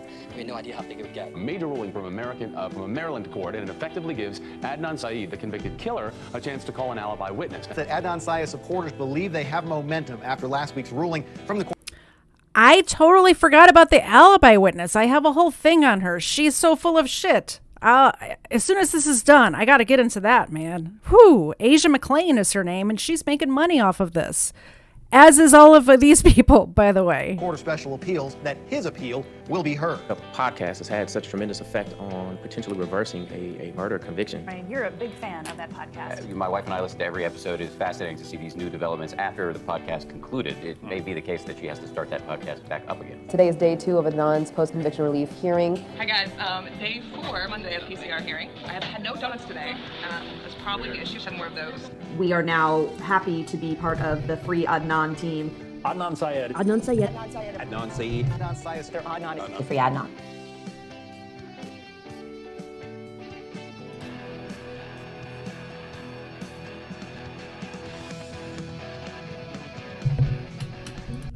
All right, so that's the bullshit that they're spreading. So Asia McClain, she...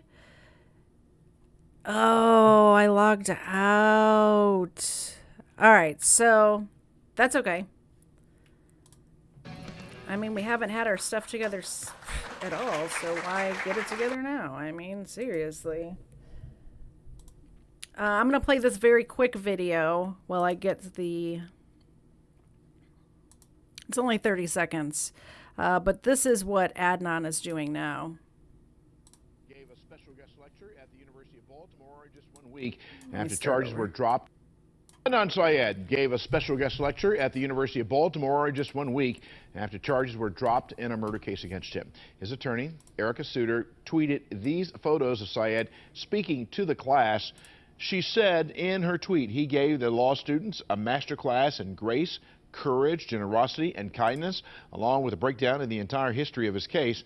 This is all part of the Innocence Project Clinic at the University of Baltimore Law School. The clinic works to exonerate the wrongly convicted people through DNA testing and reform the criminal justice system.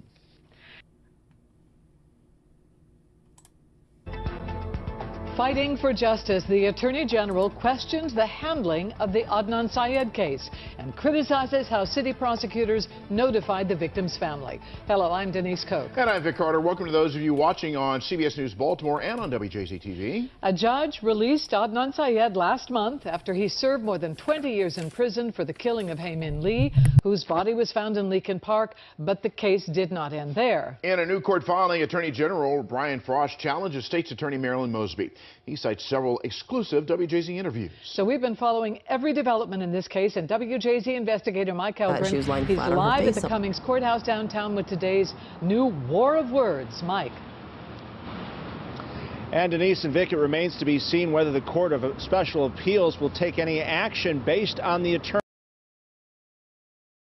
I just played that because I was trying to find this spot in the... This is Asia McClain. Asia McClain had a crush on Adnan. She did, in my opinion, allegedly had a crush on Adnan. This person, she wrote a letter to Adnan, and it's here, right after he got arrested, saying, "Hey, Adnan, I saw you in the library that day. We talked in the library. Don't you remember? I'm your alibi. I could be your alibi." And then later in this letter, which I think is hilarious, she goes on to say, "I want to meet with you because I want to look into your eyes when you tell me that you're innocent so I can decide whether I believe you or not." Okay, here's the thing. If you were his alibi and he was with you that day, why would you need to look into his eyes? Like, why would you need to know? Like, I don't understand why he would need to convince you that he's innocent if you're his alibi and he was with you when Hae was allegedly or supposedly or whatever getting murdered. I'm trying to reach your lawyer to schedule a possible meeting with the three of us. We aren't, is that one? Yeah, okay. So we aren't really close friends, but I want you to look into my eyes and tell me of your innocence. If I ever find otherwise, I will hunt you down and whip your ass. Okay, friend. Why on earth? Let's just get to her speaking, because what happens is she writes this letter. The lawyers find it. The lawyers have her write an affidavit. Now, she's 17 years old at the time. I don't think she knows what an affidavit is, and I don't think she understands that if you lie on an affidavit, that's perjury. That's perjury. When she finds out about perjury, she decides... This is the same thing with those 80 Muslims I was talking about. She figures out that she can go to jail for perjury if she lies in court, and she decides not to testify on his behalf. But that doesn't stop her from writing a book. She wrote a book. She's making money off of this. She's being paid to be in all of these. The one that I'm about to play the audio from is the HBO one. So... all right, let's listen to what she has to say. I decided that I was going to write Adnan a letter in the event that his family neglected to let him know. Dear Adnan, I hope I spelled it right. I'm not sure if you remember talking to me in the library on January 13th, but I remember chatting with you. Depending on the amount of time you spent in the library that afternoon, it might help your defense. I'm trying to reach out to your lawyer to schedule a possible meeting between the three of us. I want you to look into my eyes and tell me of your innocence. The police have not been notified yet. I was uncomfortable about presenting it directly to the police because at that point in my life, I want you also to notice how she skipped around when reading that and did not read the whole letter. It's a page long, written giant. It would take 20 seconds to read the rest of it. But this is the tricks that they play. They're not bringing up the fact that the library she points out here, I'm trying to highlight, but this is not that kind of document. She's not telling, they don't tell the whole story. They don't tell the whole story. Not trust Baltimore law enforcement. Just keep your full substation name for reference. This is the testimony from back then. I think you guys can hear how the audio changes from back then, but I just want to point it out since we can't look at the video. Gregory McGillivray, Baltimore Police Department Homicide Unit.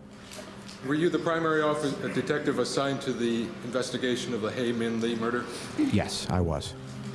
Now, it became a Baltimore City matter because the body was found inside the city limits, correct? That is correct.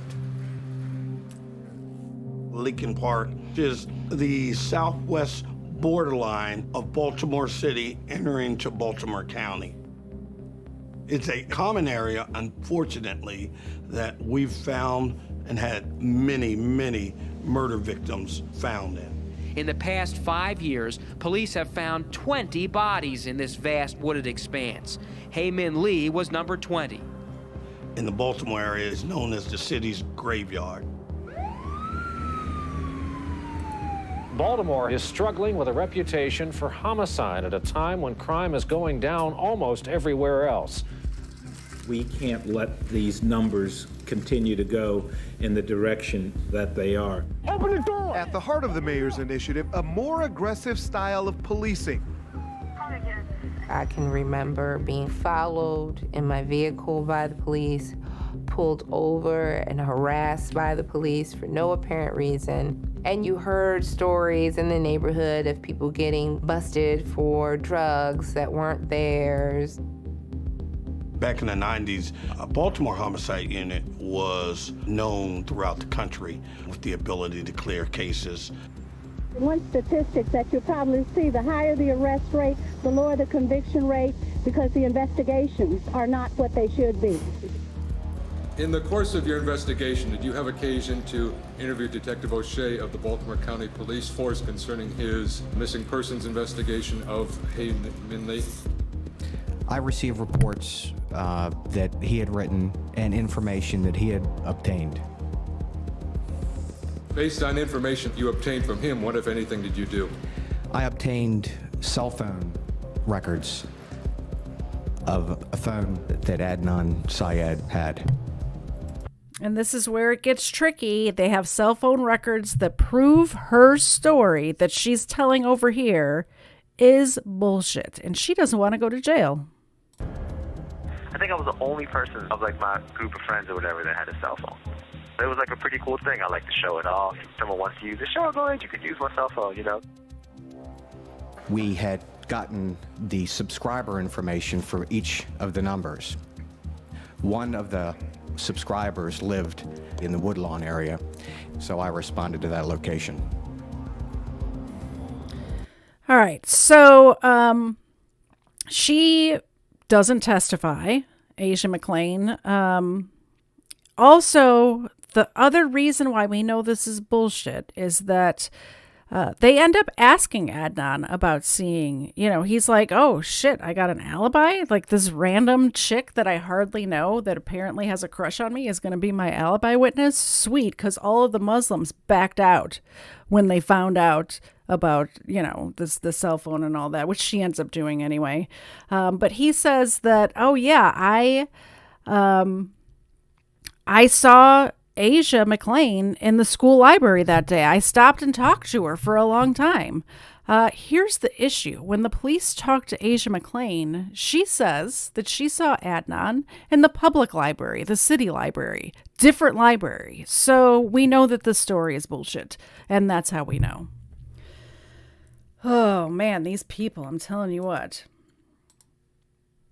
I just want to play one other little part here, and I'm going to read to you because it's in, this affected the Asian community, the Korean community in Baltimore quite a bit.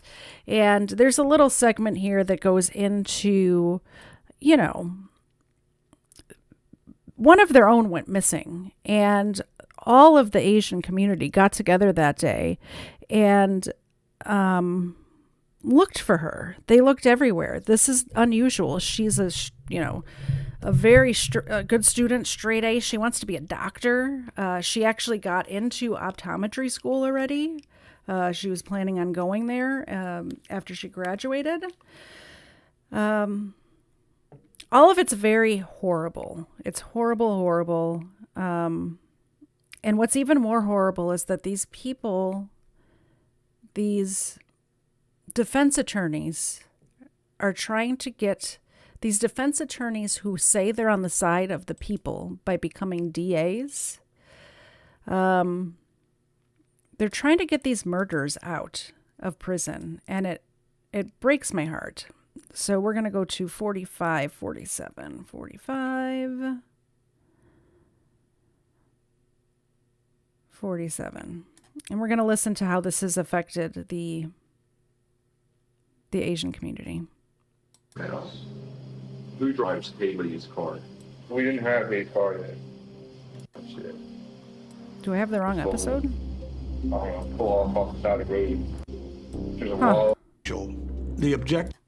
All right. This is very hard to fathom.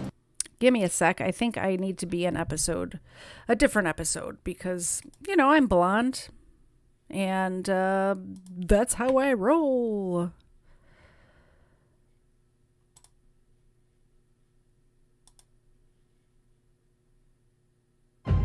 What piece of evidence was it that led you to Jay Wild's cell phone and cell phone records?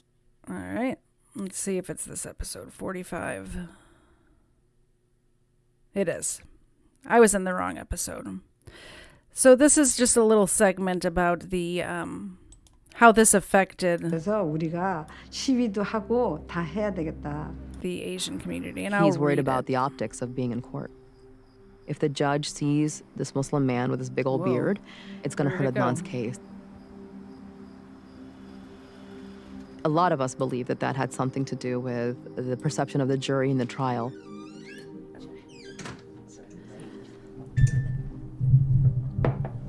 Abu, assalamu alaikum. How was your day? It was good to see you. You come sit down, I'll tell you how the day went. I mean, we're all going out for dinner and they invited him, so because it makes me wonder. Refuses to accept responsibility when so few, while the family of Hae Min. No, don't you ever think like that. It's not your fault. And it broke my heart because it makes me wonder how many more victims are in this trial. That is his brother calling him a victim. That's Adnan's brother calling Adnan a victim, which just drives me nuts. All right, here we go. While many have cheered Syed's efforts for a new trial, the family of Hae Min Lee has not. saying in a February statement, "It remains hard to see so many run to defend someone who committed a horrible crime, who destroyed our family, who refuses to accept responsibility when so few are willing to speak up for Hae."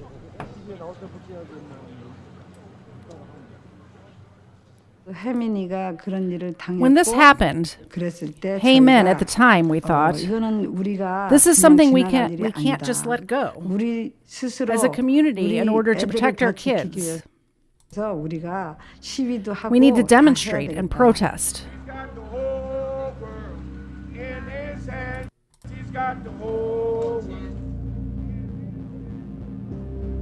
They're showing Asian newspapers. It says Gathering of Citizens Against Crime.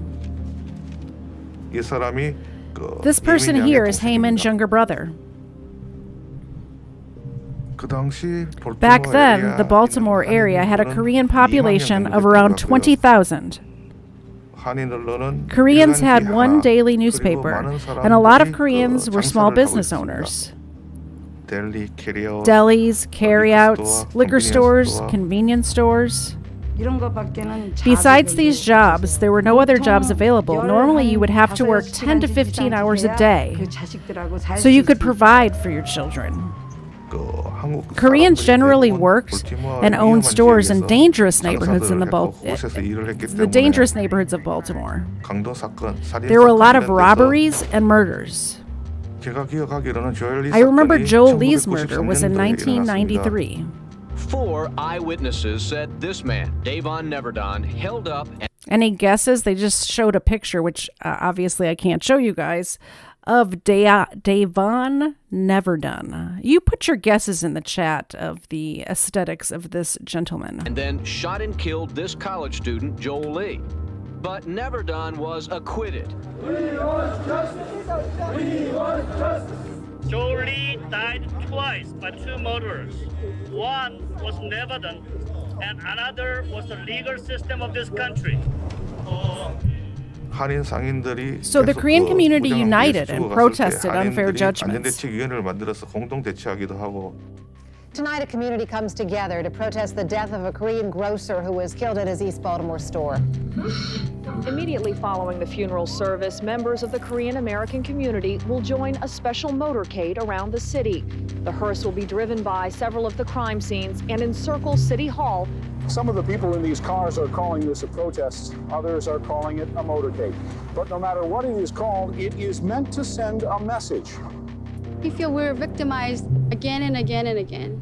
Oh, sure, arrest me, so what? What after that? They go free. We want results.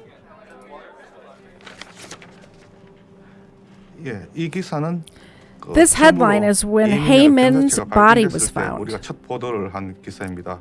It was the first story about her, a front page article. Sometimes in all the hubbub of the story, I feel like Hae gets lost. You know, so many people focus so much on Adnan, and yes, he's lost a lot, but he's still alive. People forget that there's a family out there that didn't get to say goodbye, that will never understand what happened to her. Lee's family wants justice, closure to the saddest loss of their lives. This is Hae Min's mother speaking now. This part broke my heart. He should get what he deserves for doing this. It will be difficult, but I will go on.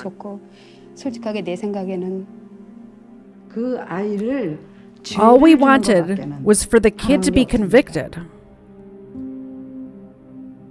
My recollection at the initial bail hearing before Judge Hargrove, which was at the district court at Wabash, was that charging document read penalty death.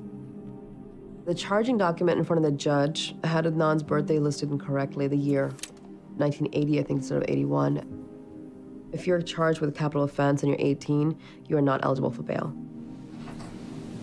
Taking all of the information that I have about the crime as I know it now, I'm going to have the bail remain in no bail situation. This is a capital offense. All right, so I'm trying to think of what else I had planned to talk about. Does anybody have any questions, or do we want to get straight into the call-ins at this point? It's up to you guys. Is anybody even still here? I've been rambling a lot today, so you may have all left. I'm not sure. Does anyone want to call in? Oh, there's still people here. What do you guys think of this case? Do you think justice was served?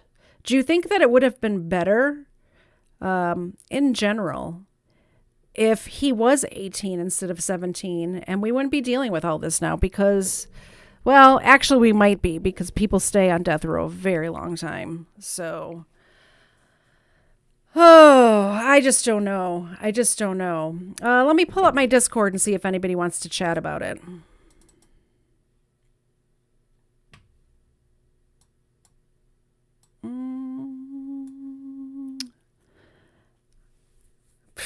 News Now enemy says that they all left. You all left. Goodbye. Goodbye.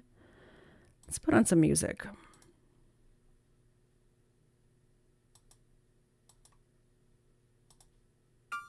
How's this music?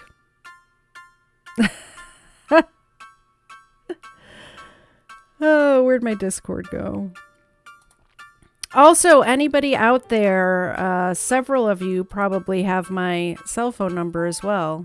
We could do it that way if you'd like. Why is Discord being weird? Let me close it and try it again.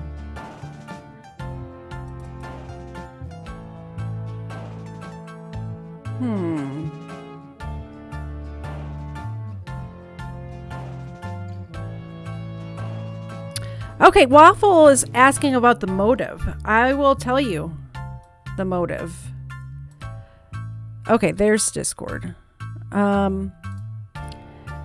She broke up with him. And he did not like it. Nobody's in Discord yet. He basically was on the outs with his family because he had this relationship with Hae Min Lee. She broke up with him because it wasn't going anywhere, and immediately moved on to a new boyfriend. That was his motive. He felt like his life was being ruined by her, and I don't want to speak about the Muslim community at large, but I am going to say that there's another case that comes to mind that it happened in Texas, where a father murdered his daughters because they were being promiscuous. And it's not as frowned upon in that community as it is in the Western community, in the American community. I don't even know Western. But I think that very possible that the motive is that she was, in his eyes, being promiscuous. She slept with him, and in his mind, she was sleeping with this guy as well. I will also want you guys to know that the day before Hae Min disappeared, she was out on a date with her new boyfriend who worked at LensCrafters. His name was Don. By the way, they did look into Don as a suspect as well. He was at work that day. There are a lot of witnesses as well as time cards that exclude him from having done this. She was out on a date with her new boyfriend, and Adnan called her over and over and over again until she answered the phone, which didn't happen until around midnight. And she actually clicked over because she was on the phone with Don. She had been out on a date with him, and then immediately when she got home, called him and was on the phone with him, and Adnan called her. I also want you to know that after Hae Min Lee went missing, Adnan never called her again. He, even after they broke up, spoke with her either every day or every other day, and more than anybody who it was that killed Hae Min Lee. Oh, sorry, it's just auto-playing stuff now. It is not justice to keep him locked up. He continues to maintain his... Okay. So she moved on. He didn't like it. But I thought it was very telling that he would talk to her every day, a couple of times a day even, and then the moment she went missing, they didn't find her body yet. As far as anyone knew, she had just run away. There was some talk about she had a male relative in California that she had talked about wanting to go see. So they thought she may have gone to California. The police called California. She wasn't there, obviously, because she was dead in a forest. But why would you not immediately call your good friend? According to him, they were still good friends. They were best friends. He loved her and he was happy for her moving on. He was not. A teacher actually testified that Hae Min, before this happened, came to her and was hiding in her classroom and asked the teacher not to tell Admin where she was because she was scared of him. This is the sort of relationship that they had. Can I get a call in? Anybody at all? Nobody? I will answer my phone right now if somebody calls me. I'd love to have a call in and also Discord. I'm on Discord in the voice chat right now if anybody wants to call in. If not, I think we're going to end it. Hopefully this was not too convoluted and I got my points across. Let's just recap while I'm waiting for people. Hae Min Lee and Adnan Syed had an 8-month relationship. They broke up. He did not like it. He actually said to his friend Jay, his drug dealer Jay, that I'm going to kill that bitch, speaking about Hae Min Lee. And he did. He did. So now the left is trying to get people like this out of prison. This new series that I'm going to do is going to deep dive into all of these cases. Kim Kardashian has a case that she's covering. She decided to start a podcast. So she's trying to get a guy named Kevin Keith out of prison right now. This guy is very, very guilty. There's eyewitnesses that saw him kill these people. He tried to kill the people who were witnesses against him. So, not only is there eyewitnesses, I know I talked about it on Crime Land a little bit when Mr. Ignoramus was here. They not only saw him do it, but he left a partial imprint of his license plate in a snowbank when he was trying to make his getaway.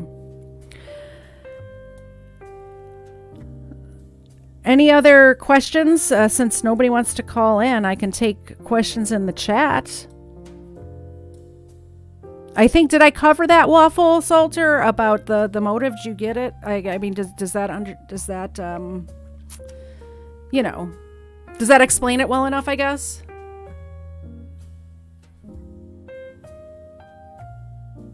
Let's see if I missed any evidence. What's this?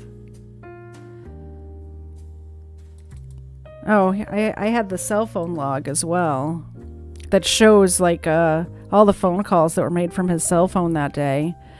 And this is what proves his guilt as well. Like, all of these calls when she was being murdered, or not when she was being murdered, but when the body was being buried, the cell towers put him in that park. And also the cell tower that covers that particular park basically only covers that park. There's one cell tower, it covers that park and like a couple of streets of a neighboring neighborhood. That's it. And that puts him there. Another thing that they tried to say in the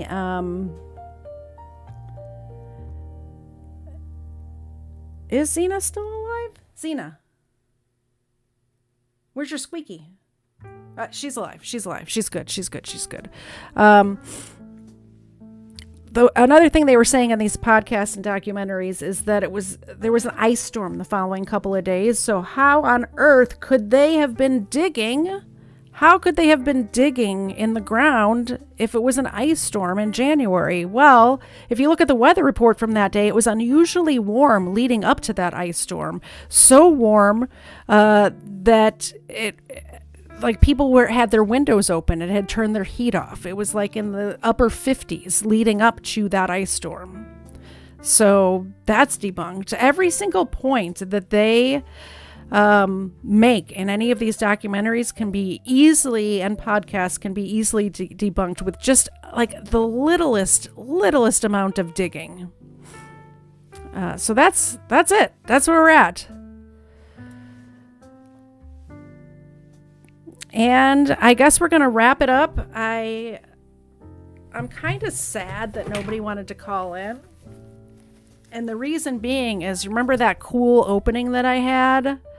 That PJ made me? I have one also for the call-in segment, but nobody wants to call. Boo. That's all right. I get it. I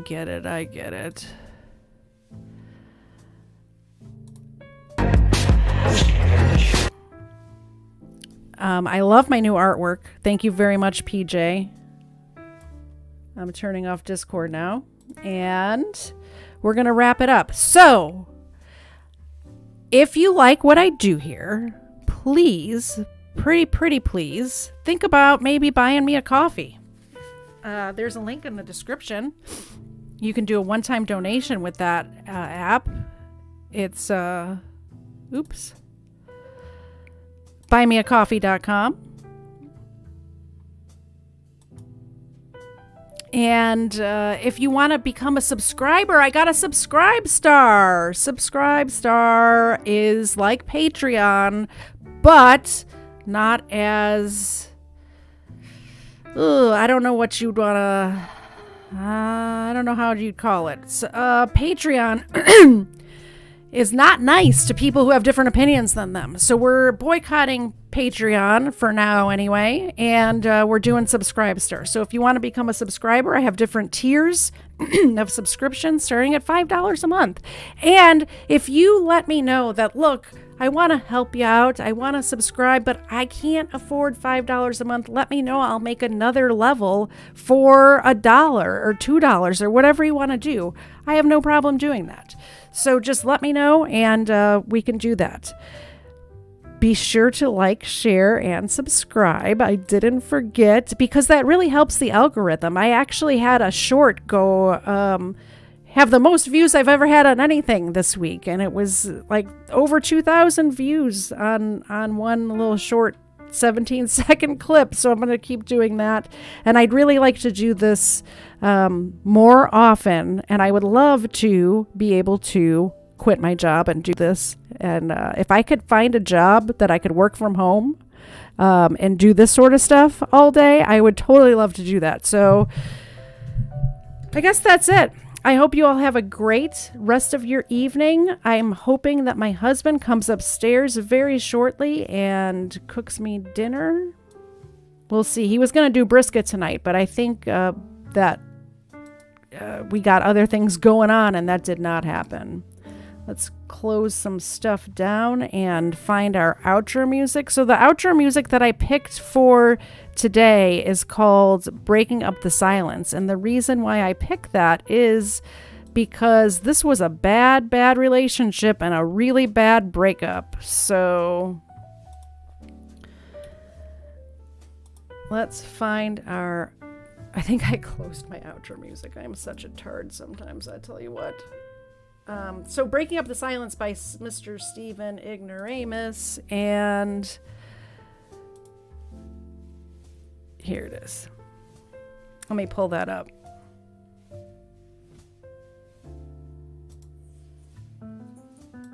No Nothing Steve on YouTube, SoundCloud. He's a SoundCloud rapper, guys. Fun stuff.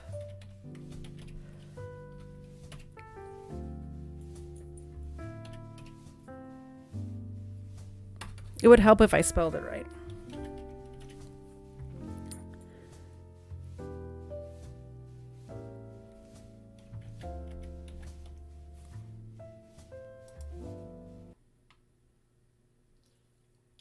Why is it not coming up? It's very weird. Did he get banned?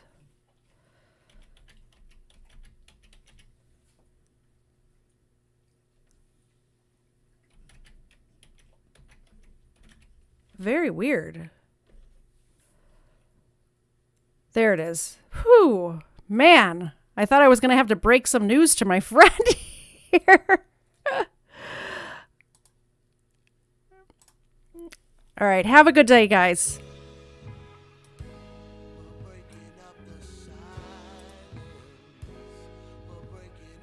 Thanks for coming. If you have any questions, you know where to hit me up. Bye.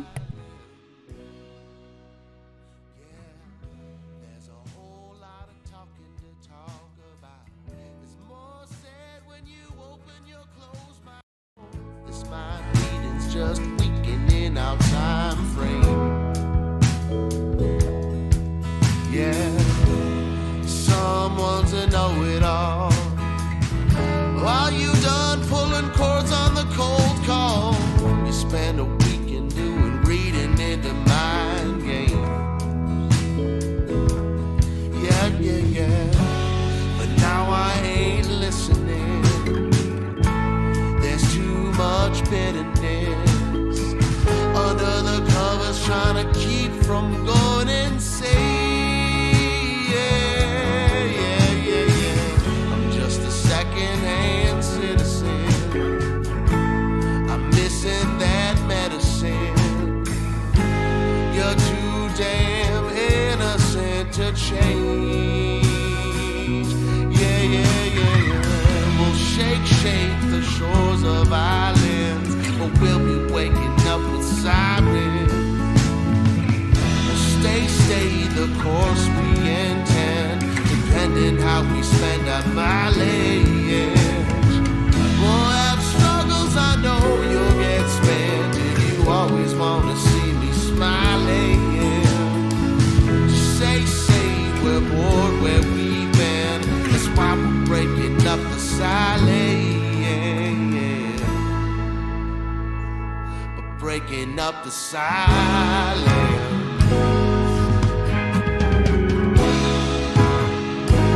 We're breaking up the silence.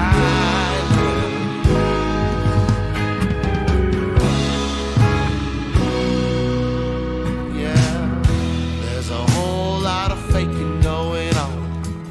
Pull up a stool, I can sing you a cold song. This cold preaching, I can keep it going all day. Maybe longer if I put my mind to it. Windshield, I can put a sign through it. Cold pizza, turntable spinning, cold train. Yeah. But now you're not listening. There's too much bitterness under the covers, trying to keep from going insane. Second-hand citizen, I'm missing that medicine. You're too damn innocent to change. Oh, to change. You know we can change. Yeah. We'll shake the shores of islands, but we'll be waking up with sirens. Stay the course we intend, depending how we spend our mileage. We'll have struggles, I know you'll get spent, if you always want to see